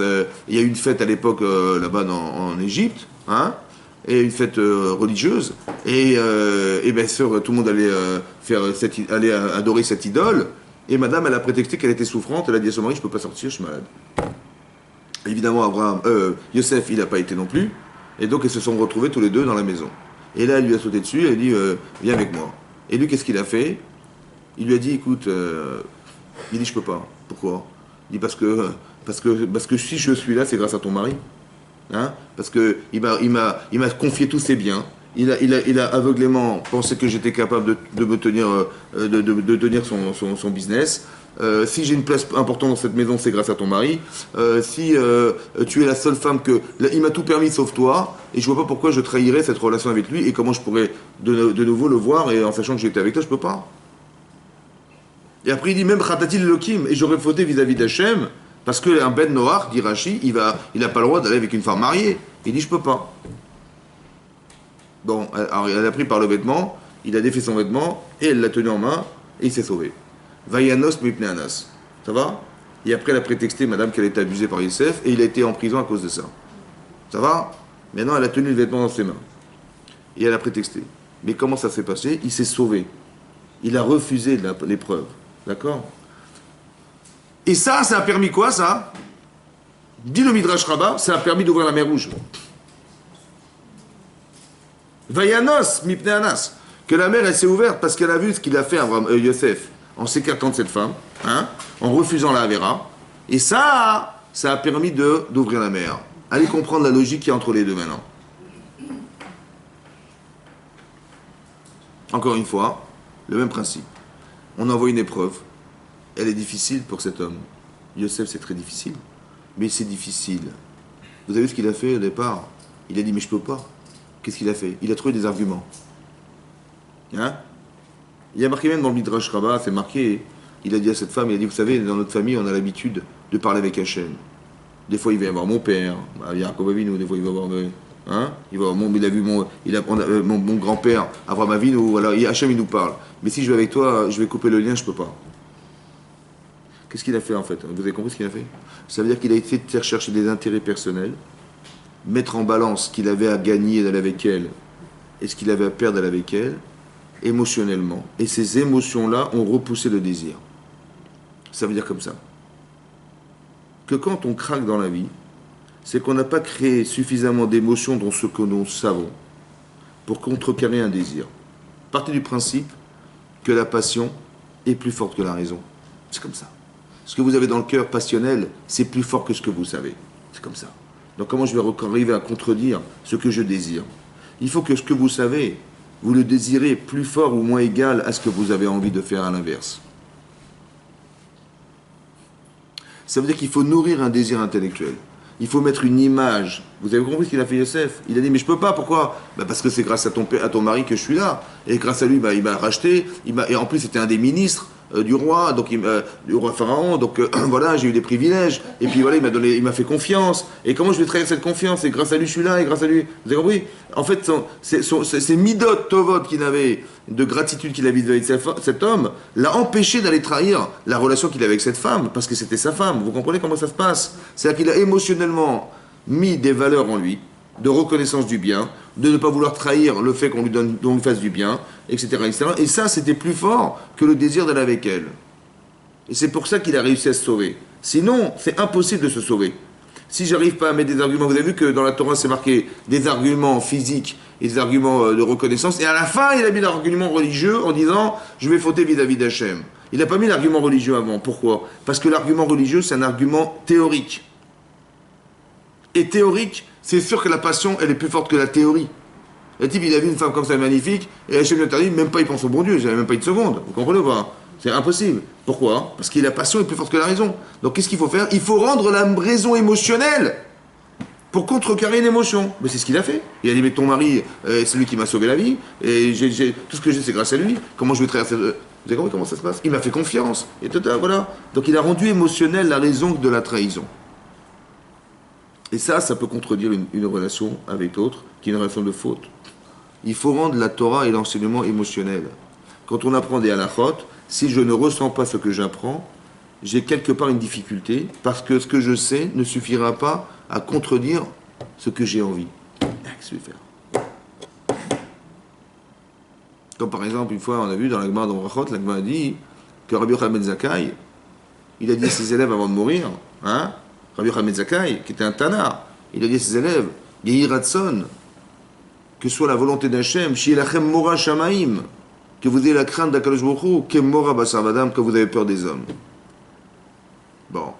Alors, ils n'ont pas compris. Ils ont dit quoi il faut avoir peur d'Hachem quand on a peur de la police. Hein? Quand on est dans la rue, on voit la police, toi j'ai ma ceinture, j'ai mon papier. Il faut avoir peur d'Hachem quand vous avez peur de la police. Kemora Basam, c'est rabaissant pour Hachem, de croire qu'on va craindre Hachem comme on craint les hommes. Ils ont dit Atkan, c'est tout, c'est ça la crainte d'Hachem. Il dit non, parce que quand un homme il fait une avéra, qu'est-ce qu'il dit Alevaï shelo yarini Adam. J'espère que personne ne me verra. Hein? Bon, il est en train de trafiquer, il dit il n'y a personne, ok, on y va. J'ai dit, il n'y a personne, mais il y a bon Dieu. Il a carrément oublié bon Dieu. Alors il y a de son qu'on arrive à faire que la présence, l'idée que vous avez d'Hachem, elle soit aussi forte que ce que vous allez voir. Alors le problème, il est le suivant. Est-ce que vous croyez en Dieu? Bon, je pense. Maintenant, est-ce que vous savez que Dieu, il est plus grand et plus puissant que ce que vous allez voir? Vous le savez ou pas? Bon. Comment ça se fait que je ne réagis pas à ce que je sais? Je sais que Hachem, il est grand, je sais, même si je ne le vois pas, mais je sais. Je m'amine, ouais. Je vais à la synagogue, je prie le matin, je vais à la prière. Donc je sais à qui je prie quand même, je prie Hachem. Donc je sais à qui je m'adresse. Je m'adresse au créateur de la création du monde. C'est-à-dire que le monde, il est énormissime, ouais. On a du mal à le définir, tellement il est énorme, l'univers. Mais ça, c'est lui, c'est le créateur de l'univers. C'est-à-dire que c'est pas le banquier qui est à la BNP. C'est le créateur de l'univers. Ça va? Donc je sais à qui je m'adresse. Donc, et quand même, quand je fais une avéra, je pense même pas à lui. Je pense à essayer de m'arranger pour faire l'avéra sans qu'on me voit. Mais comment c'est possible que je ne réagisse pas à ce que je sais? Alors que ce que je sais, c'est plus fort et plus grand que ce que je vais voir. Tu dis, j'ai peur que quelqu'un me surprenne en train de faire une avéra. Mais la personne que tu vas te surprendre, elle est beaucoup plus faible que ce que tu sais toi. Qu'est-ce qu'on apprend de là? On apprend de là que même la connaissance d'Hachem, elle ne suffit pas. Vous comprenez ou pas? Si vous n'avez pas rendu émotionnel cette relation avec Akadosh Baruch Hu, mais ça ne suffira pas. C'est pour ça qu'on parle de Yirat Shamaim, on parle de Avat Hashem. Pourquoi on parle de sentiment? Parce que c'est le sentiment qui va animer votre capacité mentale à pouvoir vous dire non à ce que vous allez vouloir faire. C'est ça. J'aime Hachem. Mais mon maître, il m'a sorti de la prison. Ouais, j'aurais pu, voilà, et grâce à Dieu, voilà, j'ai quelque chose où je peux travailler, et grâce à Dieu, voilà, il m'a confié tous ses biens, et grâce à Dieu, mais grâce à lui, voilà, j'ai tout ça, comment je vais trahir cette relation? Il a rendu émotionnel une théorie. Et ça l'empêche de faire l'avéra. Vous avez compris? Ça veut dire qu'il faut être des gens théoriciens, c'est sûr, mais après, il faut être capable de mettre l'émotion qui va avec ce que vous savez. Mais tant qu'on n'est pas capable de le faire, ça resterait une théorie. C'est dramatique. Ça veut dire qu'on est tout le temps, même si on apprend la Torah, ouais, on peut être victime, mais ça va être pire parce qu'on dit j'ai appris la Torah et quand même ça m'a pas sauvé et j'ai fait d'Averot. Mais oui, parce que tu l'as pas rendu émotionnel ta Torah. Comme à la proportionnelle de l'émotion que te procure la Vera. C'est comme ça. Vous comprenez ou pas? Il faut ressentir des choses. Il faut qu'on soit capable de ressentir des choses. C'est ça qu'on apprend de Yosef. En tout cas, il en reste que Yosef, il a permis de l'ouverture de la mer Rouge. Alors, ce qui est bizarre, c'est qu'Abraham, c'est marqué par la Gemara dit que par le mérite d'Abraham, on a eu la manne, on a eu le Béar Myriam et on a eu un Ekavod. C'est marqué par le mérite de Yosef, on a eu l'ouverture de la mer Rouge. C'est marqué dans le Midrash l'inverse. D'abord, c'est marqué dans le Midrash, Rabbah, c'est marqué dans la Gemara, dans Sota, que c'est Bifrout à Nachshon ben Aminadav, quand il est rentré dans l'eau, qui faisait partie de la tribu de Yehuda, que la mer s'est ouverte. C'est contradictoire. C'est marqué dans la Torah, que parce qu'ils ont crié vers Hachem, la mer s'est ouverte. La Torah ne parle ni de Yosef, dans la Torah, c'est marqué ni Yosef, ni Shmuel, c'est marqué, ils visent Rakol Hachem, Vaishmael Tzakatam, il a ouvert la mer Rouge. Et là-bas, c'est marqué, la Gemara Tanit d'Avzaïn, elle dit que par le mérite de Moshe Rabbeinu, on a eu la manne, par le mérite de Myriam, on a eu le Béar Myriam, le puits, et par le mérite d'Aaron, on a eu la Kavod. On voit que ça se contredit. Vous avez compris ou pas? De là, on apprend un Chidouche Gadol. Celui qui a planté la graine, c'était Avraham Avinu. Celui qui a planté la graine, c'était Yosef Hatzadik. Après, il faut trouver des hommes et des femmes capables de réaliser ce qu'il a planté. Alors on verra plus tard. Vous allez vous rendre compte que Moshe Rabbeinu, Aaron et Myriam, ils ont permis à ce qu'avait applanté Avraham Avinu, ça s'est réalisé. Ça veut dire que ce que vous faites aujourd'hui, vos enfants, ils le réaliseront plus tard. Il faut trouver des gens capables de faire ce que vous avez pensé un jour. Si on a le mérite d'être dans la Torah, c'est très très très possible. C'est parce qu'on a sûrement des ancêtres derrière nous qui ont fait une telle mission de Nefesh dans la Torah, qu'on a le mérite d'avoir été dans la Torah. Ça va? On a des réflexes, on entend qu'on a envie de prier. D'où ça vient ce réflexe? D'où ça vient? Vous avez compris? Vous avez envie d'étudier la Torah, vous avez envie d'écouter les cours. D'où ça vient? En fait, derrière, de façon ancestrale, il y a sûrement quelqu'un qui a fait un travail derrière vous, femme ou homme, qui a fait que vous avez ce mérite grâce à lui. Et vous avez le devoir de procurer ce mérite à vos enfants et à vos petits-enfants. Vous comprenez ça? Ça veut dire qu'on déplace l'idée. Mais non, peut-être que ça... Pourquoi le fait que Yosef, il est volontairement refusé d'aller avec cette femme et que ça a pu ouvrir la mer? Hein? Alors j'ai pensé comme ça. Quand on a traversé la mer Rouge, les anges ont dit que ceux qui sont devant, les Bnei Israël, ils sont idolâtres. Et ceux qui sont derrière, qui leur connaissent les Égyptiens, ils sont idolâtres. Mais pourquoi tu vas les sauver? Quel mérite ils ont, ces enfants d'Israël, pour que tu les sauves de la mer Rouge? Il dit parce que Hachem, il a répondu, parce que ces gens-là, ils vont recevoir la Torah. Dans les 10 commandements, c'est marqué Lotin Af. Tu n'as pas le droit de pratiquer l'adultère. Si on n'est pas conditionné pour ne pas transgresser cette avéra, est-ce qu'on pourra recevoir la Torah? Hein? Si on n'est pas conditionné pour ne pas transgresser cette avéra, est-ce qu'on peut recevoir les 10 commandements? Eh ben non. Vous savez ce que fait Hachem? Il a créé cette dynamique chez Yosef. Yosef, c'était un bel homme. Hein.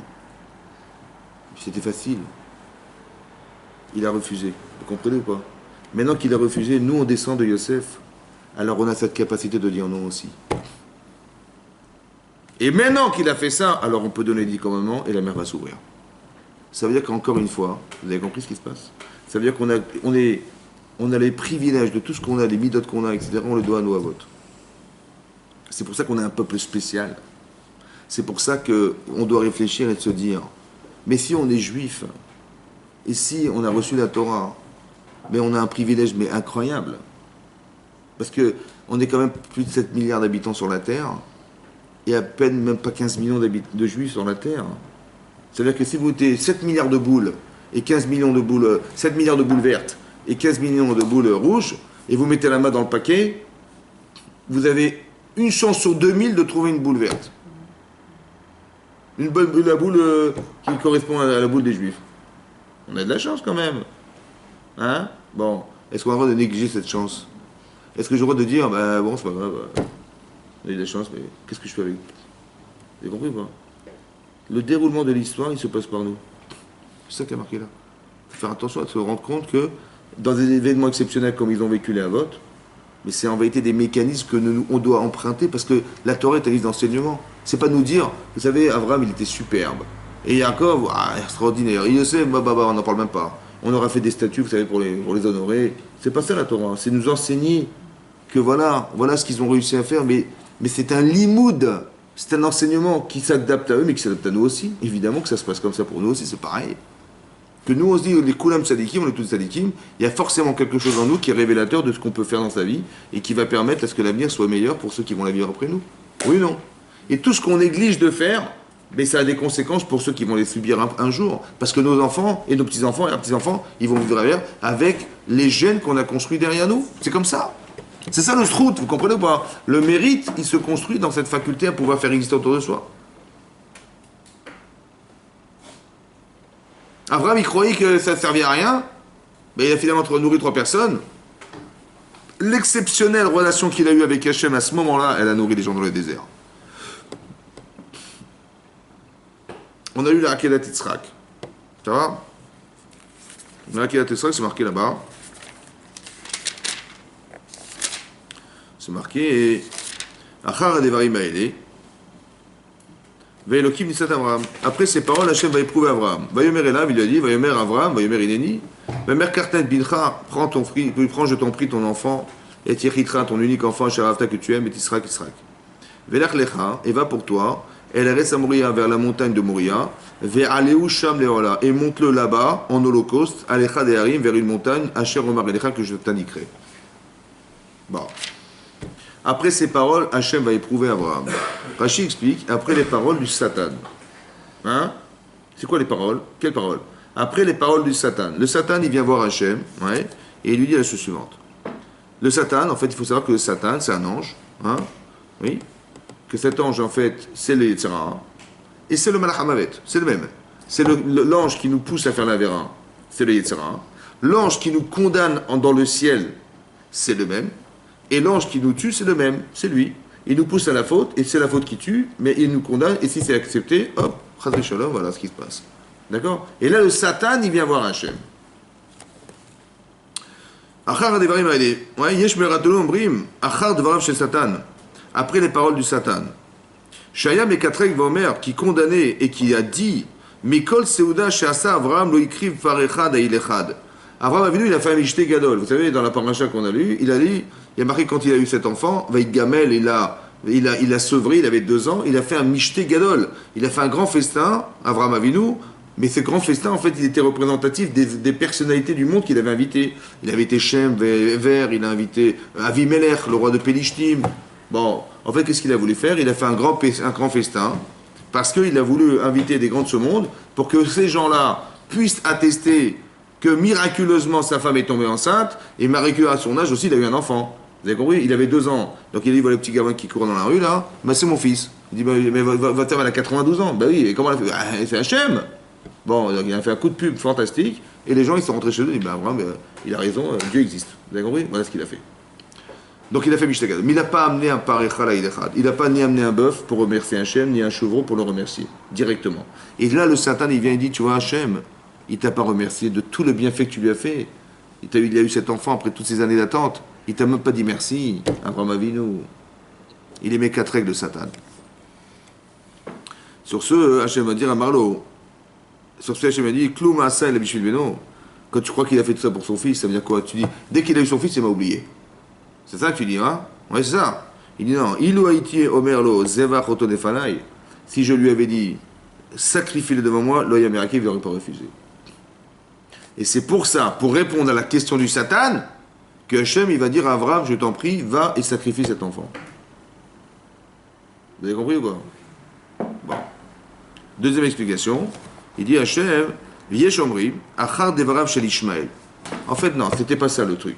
Achar Devarim, après les paroles, non, c'est Ishmael, oui, qui vient voir Yitzhak. Vous savez que Ishmael a été chassé par Avraham Avinu, après que sa femme ait dit, je ne veux pas que Ishmael il hérite de l'héritage de mon fils Yitzhak.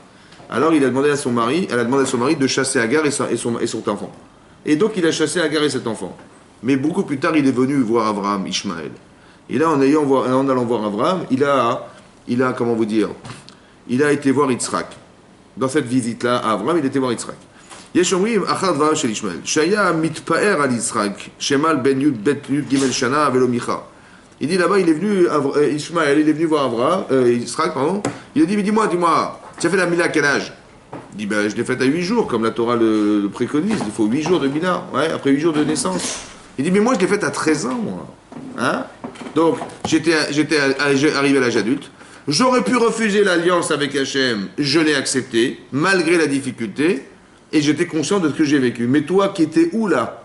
Tu avais 8 jours, ni tu avais la conscience, ni tu as le souvenir, ni tu t'es investi, ni tu t'es sacrifié. Zéro. Donc, elle vaut quoi?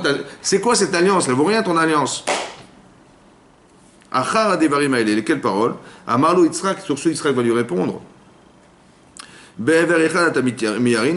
Avec un des membres de ton cœur, un membre de ton corps, tu te vantes, un membre de ton corps, tu te vantes. Si Hachem pouvait me demander de me sacrifier complètement, j'aurais pas refusé. Après les paroles d'Yitzhak, après qu'il ait dit, si Hachem demain il me demandait de me sacrifier, j'accepterai. Après ça, on a dit, ok, hop, on y va, allez Abraham. Hein? Bon. Maintenant, il faut comprendre le texte. Le Satan, il dit à Hachem, tu vois, Abraham, il t'a pas amené de korban. Il t'a pas amené de sacrifice pour te remercier d'avoir eu cet enfant. Hachem, il dit, écoute, regarde. Je vais lui demander de sacrifier, il va accepter. Regarde.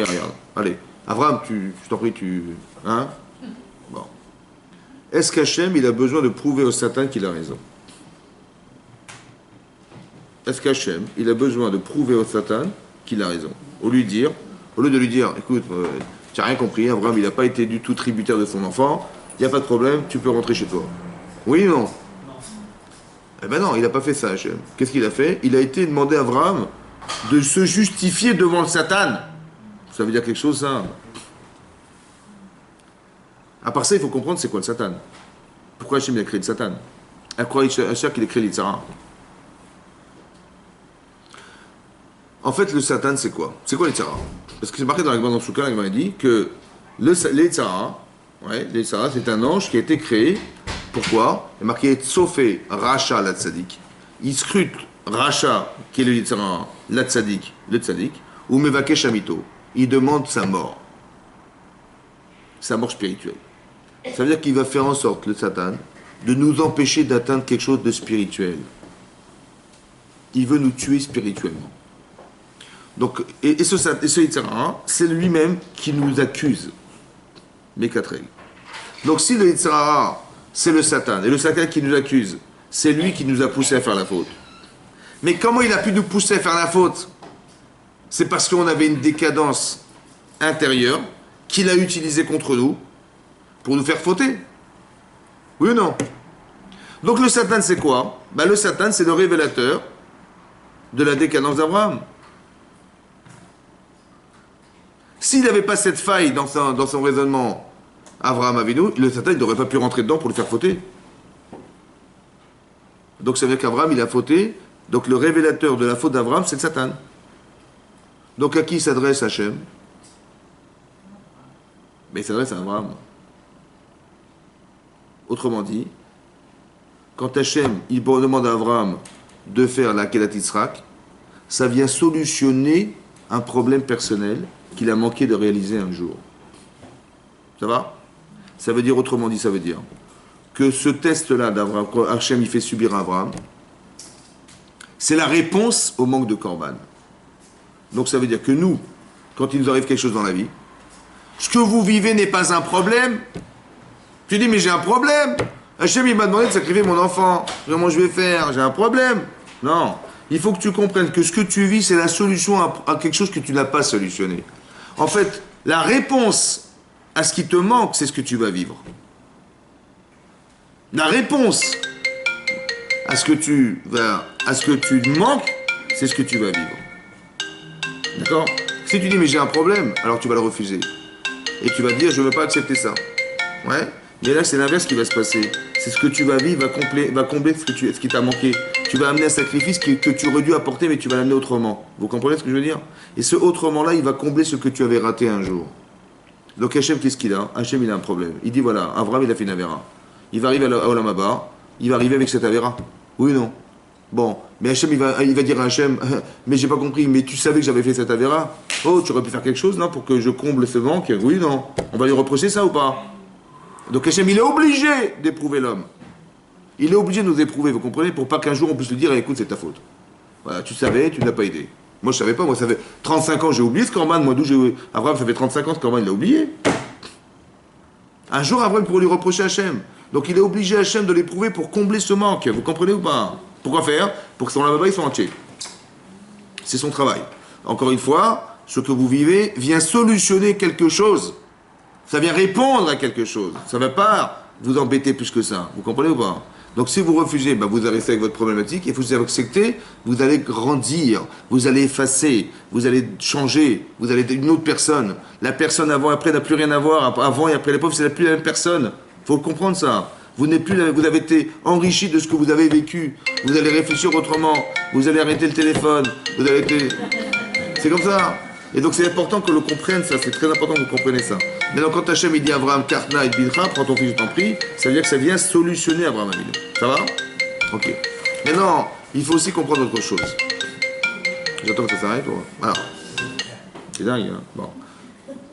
Il faut comprendre comme ça. Il faut comprendre... Qu'est-ce que j'allais dire? J'ai oublié. Il faut comprendre que... Oui, ce que vous vivez est une solution. Mais non. Bon, j'ai oublié. Mais non, ici, donc cette démarche-là, c'est la démarche d'Hachem. Oui. Et Hachem, il savait qu'Abraham, il allait réussir, mais il savait potentiellement. C'est-à-dire comme si il y avait un potentiel dans chacun d'entre nous qui doit être mis en éveil. Et l'épreuve est là pour mettre en éveil une potentialité d'être. Ça va? Et ça, donc, à la suite de ça, qu'est-ce qu'il dit Hachem? Il dit Karnet bincha. Prends, je t'en prie, ton enfant. Bon. Ça paraît bizarre qu'Hachem, il supplie Abraham de sacrifier son fils. Je t'en prie. Alors Hachem explique là Il dit comme ça. Enna l'Hashem Bakasha. À chaque fois que vous verrez Na dans la Torah, c'est une demande très précise. De Bakasha, de demande spécifique. Et Bincha. Alors il a dit comme ça. Prends ton fils. Et il dit, ben j'en ai deux. J'ai Ishmael et j'ai Yitzhak. Il dit, ben, et Yichidecha. Ton fils unique. Ben, ils sont uniques. Chacun, il est unique de sa mère. Sa mère, elle s'appelle Agar. Et l'autre, sa mère, elle s'appelle Sarah. Ils sont uniques. Alors il a dit, celui que tu aimes. Il dit, ben j'aime les deux. Alors il dit à Yitzhak. Ah, coup de foudre là.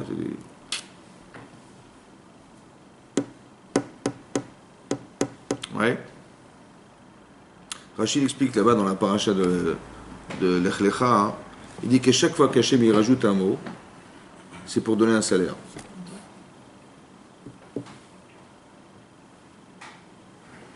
Pourquoi donner un salaire? Parce que comme ça. Dans les 7 mitzvot Bnei Noach, il y a une mitzvah qui est de ne pas tuer. On n'a pas le droit d'assassiner les gens. Ça fait partie des mitzvot Bnei Noach. Et là, Hachem il demande à Abraham de sacrifier son fils en holocauste. Il avait le droit ou pas?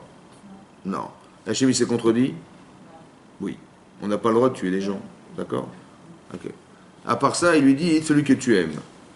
Mais à Dieu, il est bon ou il est mauvais? Il est bon. Mais comment on peut demander à un père de tuer son fils qu'il aime? Hein?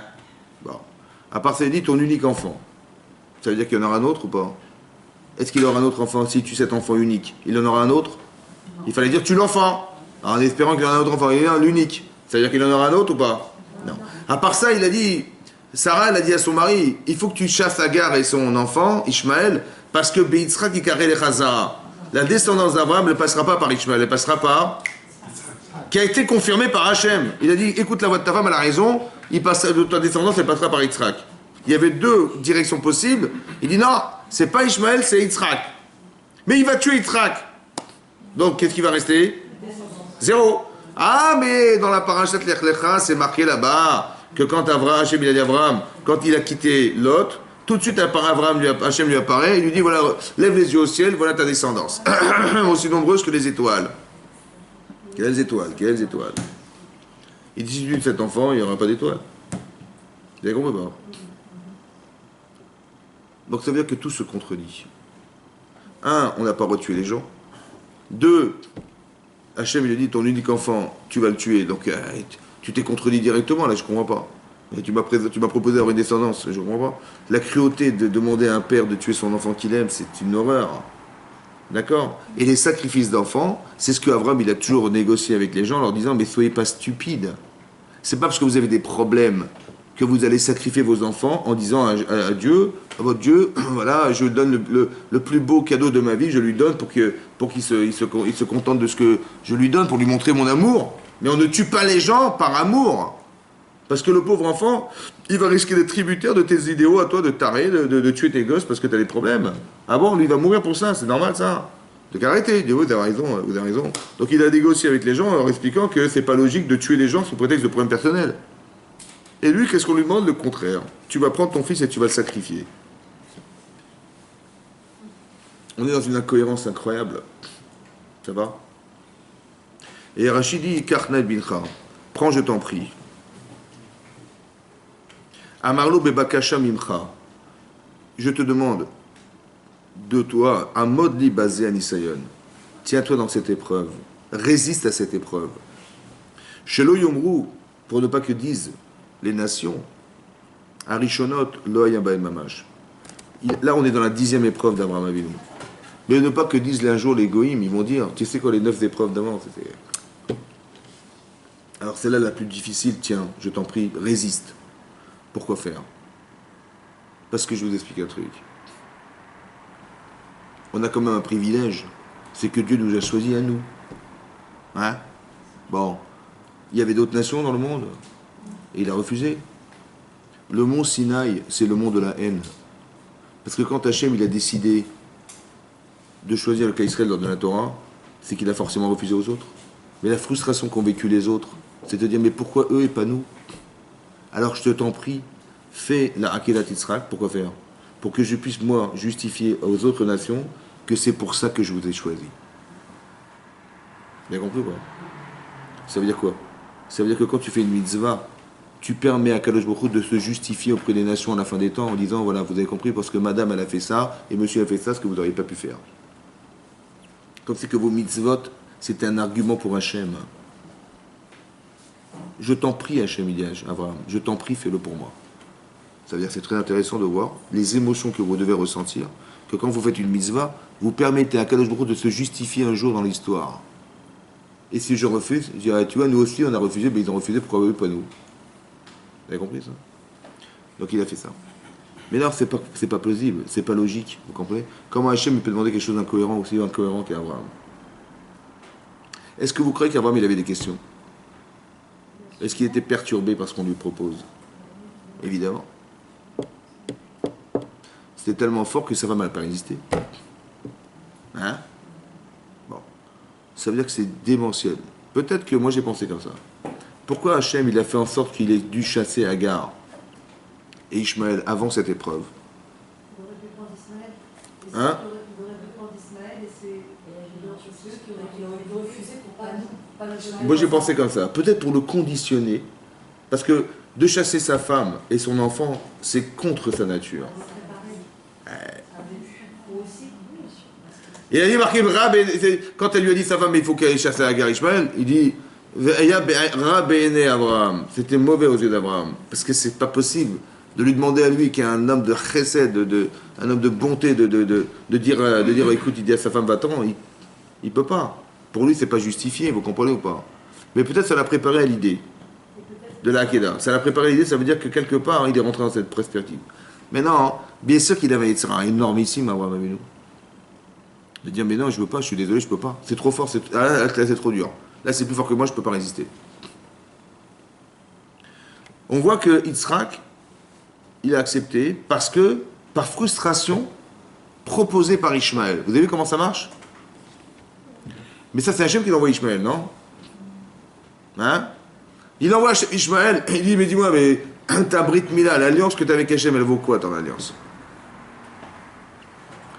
Il dit, elle vaut rien, tu n'es pas présent, tu n'avais aucune conscience, tu n'avais aucun sacrifice personnel. Moi, j'avais 13 ans, j'aurais pu dire non, j'ai dit oui. Et qu'est-ce qu'il a dit? Il a dit, mais toi, tu as donné un membre de ton corps, mais moi, si Hachem me demandait de me donner complètement, j'accepterais. Après ça, Hachem, il va éprouver Abraham. C'est-à-dire que peut-être on n'aurait jamais pu éprouver Abraham s'il sera qu'il n'avait jamais accepté une chose pareille. C'est possible que dans nos vies personnelles, on ne peut pas nous proposer quelque chose, puisque ça dépend des autres. Alors, on va attendre que monsieur ou madame, elle soit d'accord, pour qu'on puisse arriver à ce que la personne elle puisse grandir.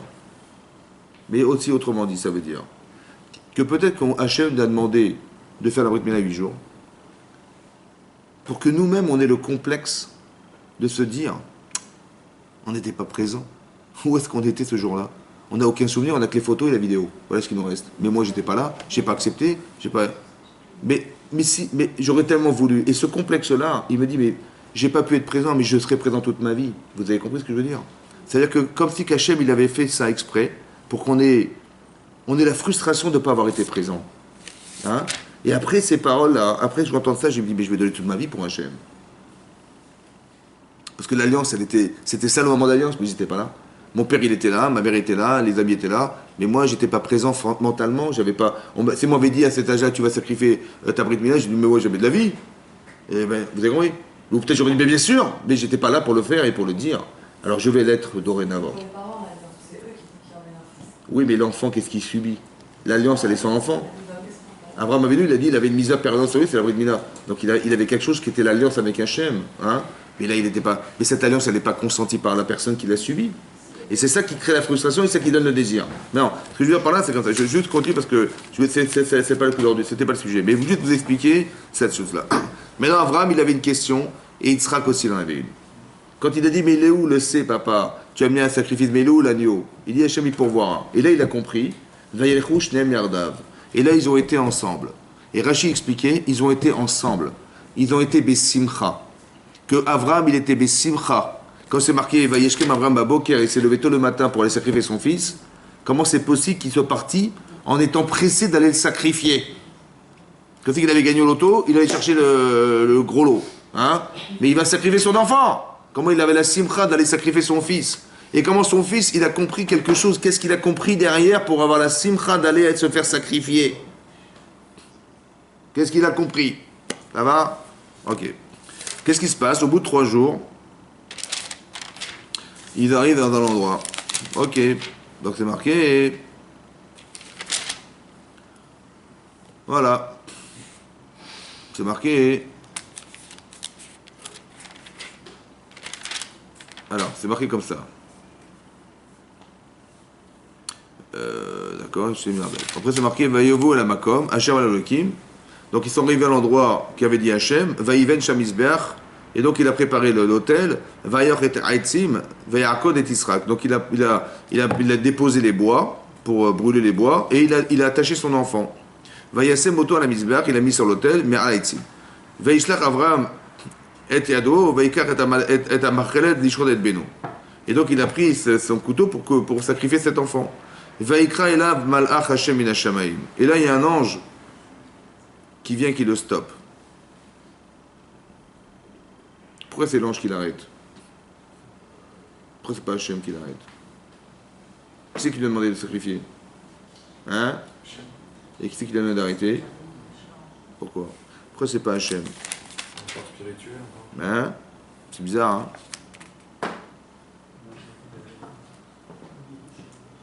C'est marqué avant, au Bayam Ashlishi, le 3e jour, Vaïssa Avram et Enav.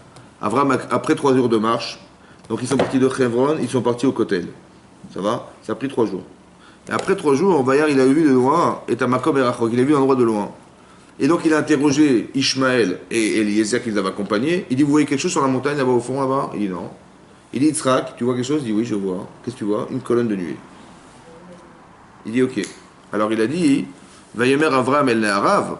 Il a dit à ces jeunes hommes, qui étaient Ishmaël et Eliezer, Shvu lachem po imachamor. Installez-vous ici avec le chamor, avec l'âne. Vani vanar nelchadko. Et moi et l'enfant, nous irons jusque-là. Il leur a montré là-bas. Venishtachave. On se prosternera. Venashuva elechem. Et nous, on reviendra vers vous. On va là-bas et on revient. Bon. Quand il partait dans l'idée de sacrifier son fils. Donc il allait revenir seul. Il a dit, nous reviendrons, au pluriel. Alors Rachid dit, mais c'est un mensonge. Hein? Il a menti là. Alors Rachid dit, non, il avait prophétisé. Il a une prophétie. Il a dit, on reviendra à 2. Bon. Et là, c'est l'ange qui lui dit, il ne touche pas cet enfant. Ne mets pas ta main sur l'enfant. Ne lui fais quoi que ce soit. Car maintenant je sais qui irait le kimata que tu crains Dieu. Tu n'as pas épargné ton fils, et tiritra unique, mimeni de moi. Pourquoi c'est l'ange qui l'empêche de faire cette mitzvah? Et comment quelqu'un peut partir bessimcha avec la joie de sacrifier son fils? Qu'est-ce qu'il a compris Abraham pour être joyeux? Alors, première chose que je vais vous dire, c'est la suivante. Quand on a du Yetzer Hara, en général, on se dit on est des Rishaïm. Ça va? Et plus c'est intense, plus on est rachat. Ça va? Abraham, il avait du Yetzer Hara ou pas? Mais il avait un énorme Yetzer Hara. Il dit, mais Dieu, il s'est contredit, mais ben que c'est faux. Ou alors il a commencé à filer. Le Yetzer Hara dit, mais non, mais c'est pas ça qu'il t'a dit Hachem, il t'a pas dit ça, il t'a dit, va sacrifier l'enfant qui est en toi, je sais pas ce qu'il lui a inventé, ça va? Et l'autre, il a dit, non, il a clairement dit, prends ton fils, c'est mon fils, c'est pas un autre. Donc il a un conflit très profond, Abraham Avinu. Il y a un Yitzhara énormissime. Hachem, il s'est contredit. Mais comment Hachem, il s'est contredit? Mais c'est énorme. Il dit, mais tue l'enfant. Mais il m'a dit hier que j'aurais une descendance. C'est tout ce mélange, c'est énorme, Yitzhara. Comment il peut être Bessimcha? Vous savez pourquoi? Peut-être. Premier renseignement, c'est comme ça. Plus il y a du Yitzhara, plus tu dois savoir, ouah, super. Ça veut dire qu'il veut m'empêcher d'atteindre quelque chose. Plus c'est dur, plus c'est grand. Vous avez compris? C'est quand vous avez un bâtiment, si vous avez des gens armés devant avec des kalachnikovs et des portes blindées et des caméras dans tous les sens, c'est qu'il y a forcément quelque chose d'important dans cet endroit. À chaque fois qu'on vous vous empêchez de rentrer quelque part et que c'est gardé, c'est forcément qu'on veut vous empêcher d'atteindre quelque chose de grand. C'est sûr. Donc quand Yitzhara il est grand, c'est qu'on veut vous empêcher d'atteindre quelque chose. Donc l'autre Yitzhara il est malin, il va vous trouver toute forme d'argument, il va nous trouver toute forme d'argument en disant « Mais non, Dieu se contredit, ta. » En fait, les troubles que ça crée, c'est révélateur. Plus c'est fort, que ce que je dois gagner en dépassant ça est grand. Mais juste que lui, il sait, lui, les Tzara, ce qui est grand et fort pour moi. Ouais, il sait ce que je dois atteindre. Lui, il le sait pertinemment, mais moi, je ne le sais pas. Mais lui, il le sait. Vous avez compris ou pas? Et c'est grâce à lui que je sais ce que je dois atteindre dans ma vie. Parce que le Tzara, il s'acharne. Ailleurs, il ne s'acharne pas. Il a un peu plus, un peu. Mais là-bas, énorme. Vous savez pourquoi? Parce que si tu arrives à dépasser ton Yetzara, tu vas réussir ta vie. Et spirituelle. C'est ça le but de ta vie. Comme si que quoi? Que vous devez comprendre dorénavant. Qu'on a tous une tendance dans une mitzvah. Il y a des mitzvot à faire. Avraham Avinu, il a fait toute la Torah Kula. C'est marqué dans la Gemara, dans Yuma Daflamet Dalet, que les Avot, ils ont fait toutes les mitzvot. Mais Avraham, on lui a demandé de faire du chesed. Yitzhak, Gibor. Ça veut dire de faire de teshuva en permanence et tout. Mais il faisait toutes les mitzvot, hein. Mais ça là en permanence. Et Yaakov, il faut être émet. Mais il faisait toutes les mitzvot. Chacun, il a développé quelque chose. Pourquoi? Parce que la tendance de l'homme, on doit être capable de déterminer quelle est ma vraie tendance. J'ai envie de faire une mitzvah et à chaque fois, il y a des empêchements. Il y a une avéra qui me pousse. Il y a des avérotes, mais celle-là en particulier, elle est très forte. Et on me pousse devant. Vous savez ce que c'est ça? C'est le but de votre vie. Le Yetzirah, il vous a fait savoir qu'est-ce que est le but de votre vie. Le but de votre vie, c'est que cette avéra-là, il faut vous retenir au maximum. Étudier, ressentir, tout ce que vous voulez pour vous empêcher de cette avéra. Et la mitzvah, on vous empêche de la faire. Plus on vous empêche, plus il faut atteindre quelque chose qui est un révélateur du désir que vous devez avoir de l'atteindre. C'est qui vous l'a dit? C'est votre Yetzirah. C'est lui qui vous a fait savoir quel est votre sens spirituel, le sens de votre vie permanente. Maintenant, c'est marqué ici que Yaakov, Avraham Avinu, il est parti Bessimra. Pourquoi? Parce que si ça charme tellement, c'est que je vais gagner énorme.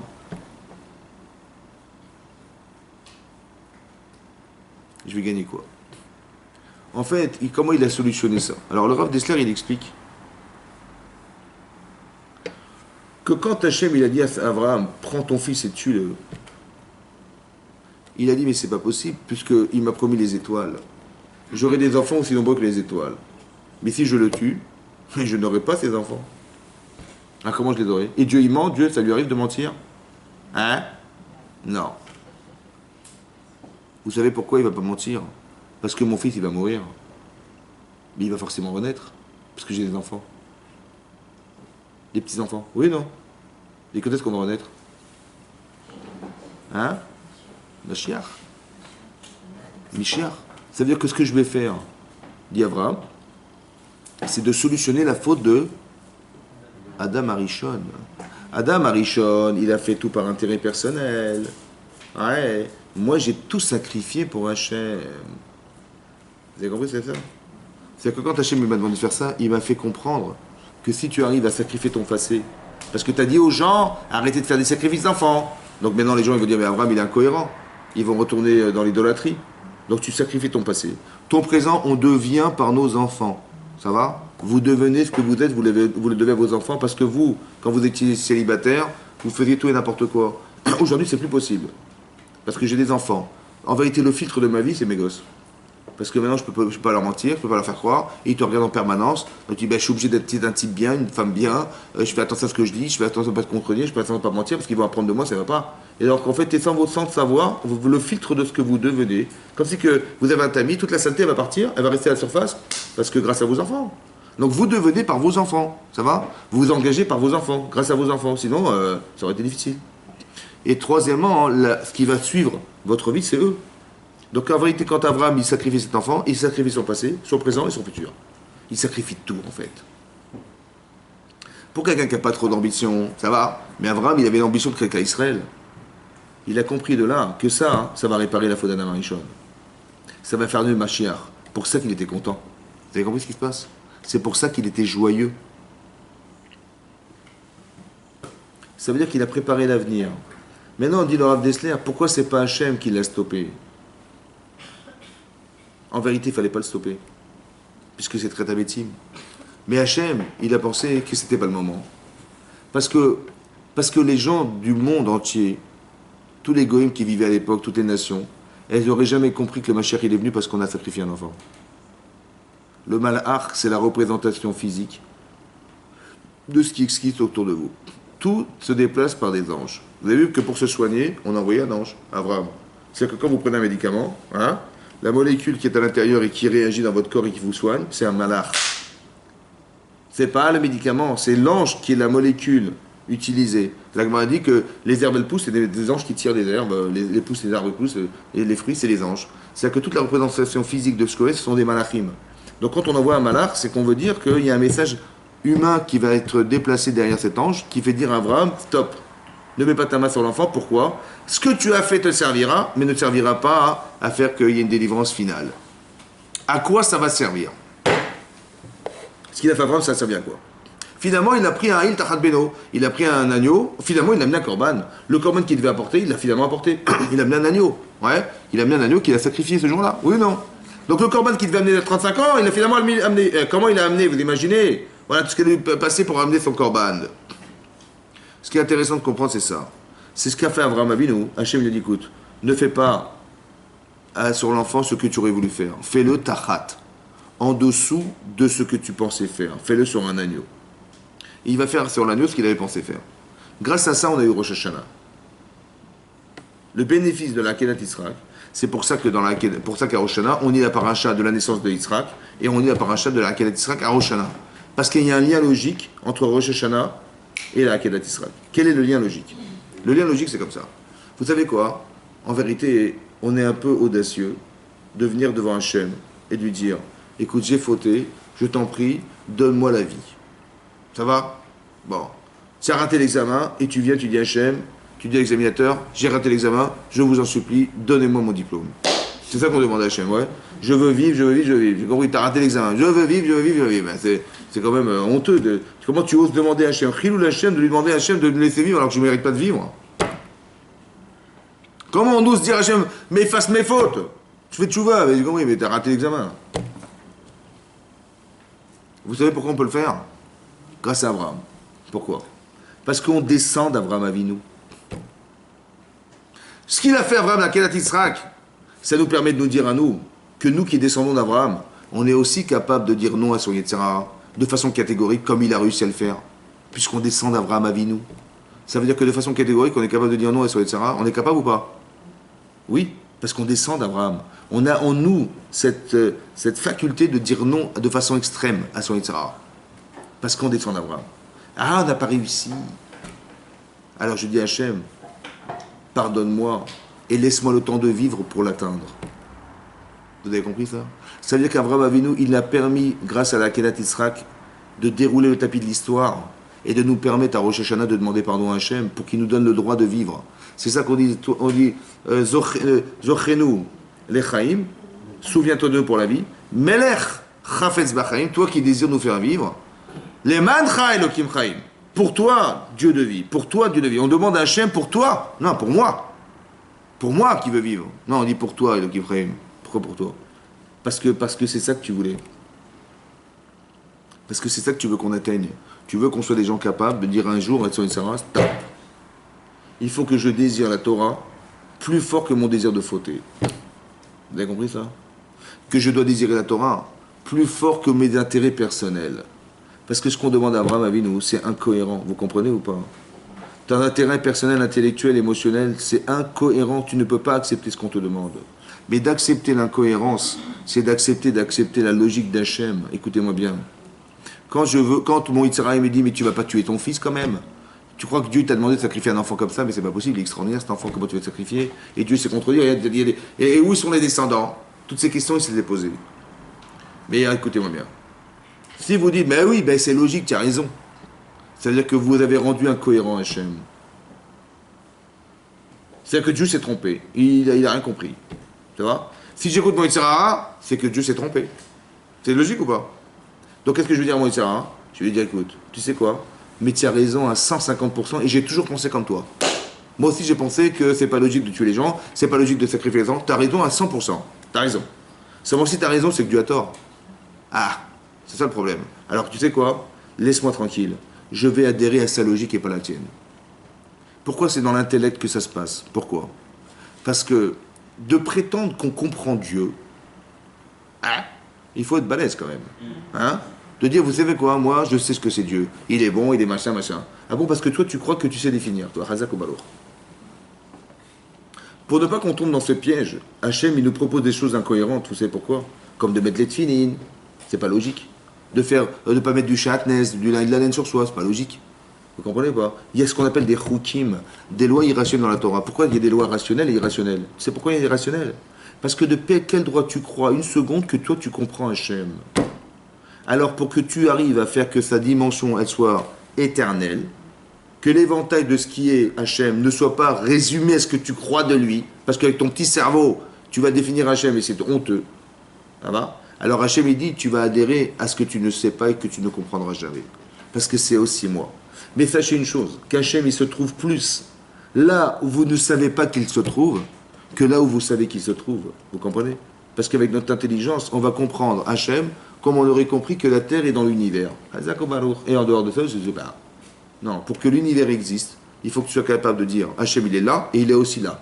Il est aussi dans ce que je ne comprends pas. Aussi. Mais parce que Hachem, c'est ça la Emouna. La Emouna, c'est d'aller au-delà de ce que tu conçois. Et au-delà de tes intérêts personnels. Parce qu'au-delà de ton corps, en fait, ce qui te freine, les émotions que tu as engendrées toute ta vie, elles te servent ou elles te desservent. C'est comme ça. Vous avez compris? Alors pour que tu t'enfermes dans ton corps, dans ce qui t'empêche d'exister, alors on va te proposer des fois des épreuves qui sont complètement incohérentes. Et que tu vas malgré tout vivre avec la question. Pourquoi? Parce que c'est possible que j'ai rien compris. Hein. Mais ça ne remet pas en cause la logique d'Hachem. Vous comprenez? C'est moi qui n'ai pas compris. C'est-à-dire que c'est moi Yitzhak qui dit, mais qu'est-ce que ça veut dire? Je dis, t'as raison, j'ai rien compris. Alors quoi, parce que j'ai pas compris, alors je vais pas faire? Ah, parce que j'ai pas compris, alors Dieu, ça va l'empêcher d'exister? Non. Ça va au contraire faire que, dans mon incompréhension, je me soumets à sa volonté. Et je deviens partenaire. C'est ça l'alliance avec Hachem. Vous avez compris pas? C'est ça qu'on a gagné. Et c'est pour ça qu'Hachem, il a proposé Rosh Hashanah. Parce que maintenant, dorénavant, on va pouvoir vivre. Mais vivre autrement. On va vivre avec la Emouna d'Hachem. Qu'est-ce qu'a fait Avraham Avinu? Mais vous rencontrez le privilège qu'on a d'être né des Juifs et Juives. On a un privilège de fantastique. C'est-à-dire il ne faut pas négliger cette faveur qu'Hachem nous a fait grâce au Havot, grâce à Avraham Avinu. Que grâce à lui, maintenant, on a Rosh Hashanah. Que grâce à lui, on peut demander à Hachem, sans avoir honte, écoute, j'ai compris, juste qu'il faut comprendre comment le prononcer, de dire, Hachem, j'ai fauté, tu as raison, mais je dois atteindre ce niveau qui est de dire un jour à Moïtsara que je maîtrise. Je sois maître de moi-même. Et ça prend du temps. Ben, laisse-moi le temps de vivre pour ça. C'est cet objectif que je dois atteindre.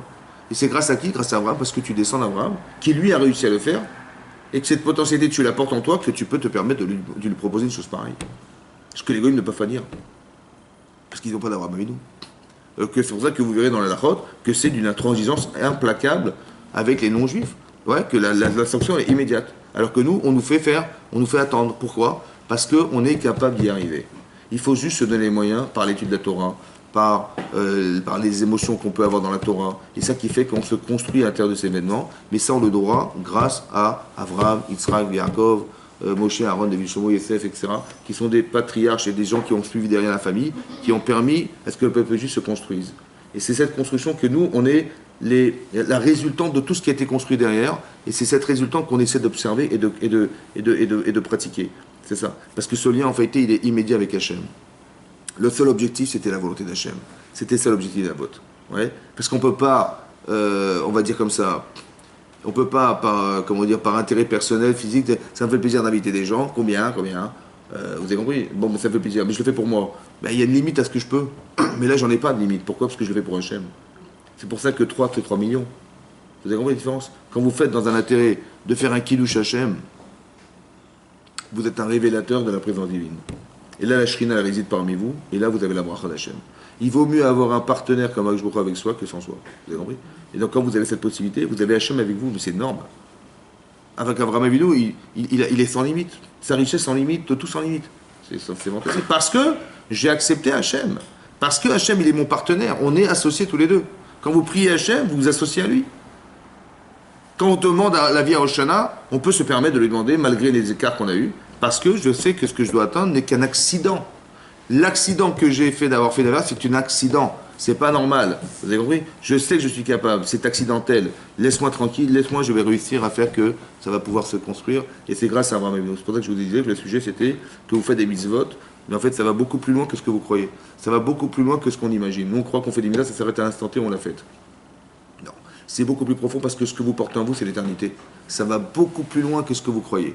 Et ce que vous engendrez, ce que vous démontrez, ce que vous rayonnez, c'est en vous, ça se voit. Les gens sincères, ça se sent. Les gens pas sincères, ça se sent. Vous avez compris, mais comment tu te sens comme tu te sens? Parce que c'est la Neshama. Vous avez compris, ça va beaucoup plus loin que ce qu'on croit. Et donc on doit faire un travail d'introspection, de remise en question, d'avoir honte de ce qu'on fait des fois dans la vie, c'est vrai. On doit avoir honte de soi. On doit être capable de pouvoir faire du chesed. Et plus vous faites du chesed, plus vous avez honte. Parce que la honte négative, ça veut dire que plus je suis beau et belle, et plus j'ai honte d'être sale. C'est comme ça. Mais si vous n'avez pas honte d'être sale, c'est que vous n'êtes pas belle. Vous n'êtes pas beau. Quelqu'un qui sort avec un costume blanc dans la rue, il a juste une peur, c'est de se salir. Hein, c'est comme ça. Mais quand on est sale, on vient de sortir, on a un mécanicien qui est plein de cambouis sur sa salopette, il a celle-ci salie, ben c'est pas grave, c'est une salle de... Si j'ai pas honte de me salir, c'est que je suis sale. Vous comprenez ou pas? Donc si j'ai pas honte, c'est que je suis sale. Et si je suis propre, j'ai honte d'être sale. Donc la honte est un révélateur de construction humaine. Si j'ai pas honte, c'est que je suis pas construit. Mais ça vient des Havot. C'est-à-dire qu'on a entre nous cette volonté d'être propre, d'être beau, d'être belle, d'être... Voilà, j'ai envie. Et ça, hein, et j'ai pas envie de me salir. Donc c'est ce désir qu'il faut développer, et que Bezrat Hashem, on va tous développer ensemble, ce qu'a venu ma chère. Amen, Kenny Ratson.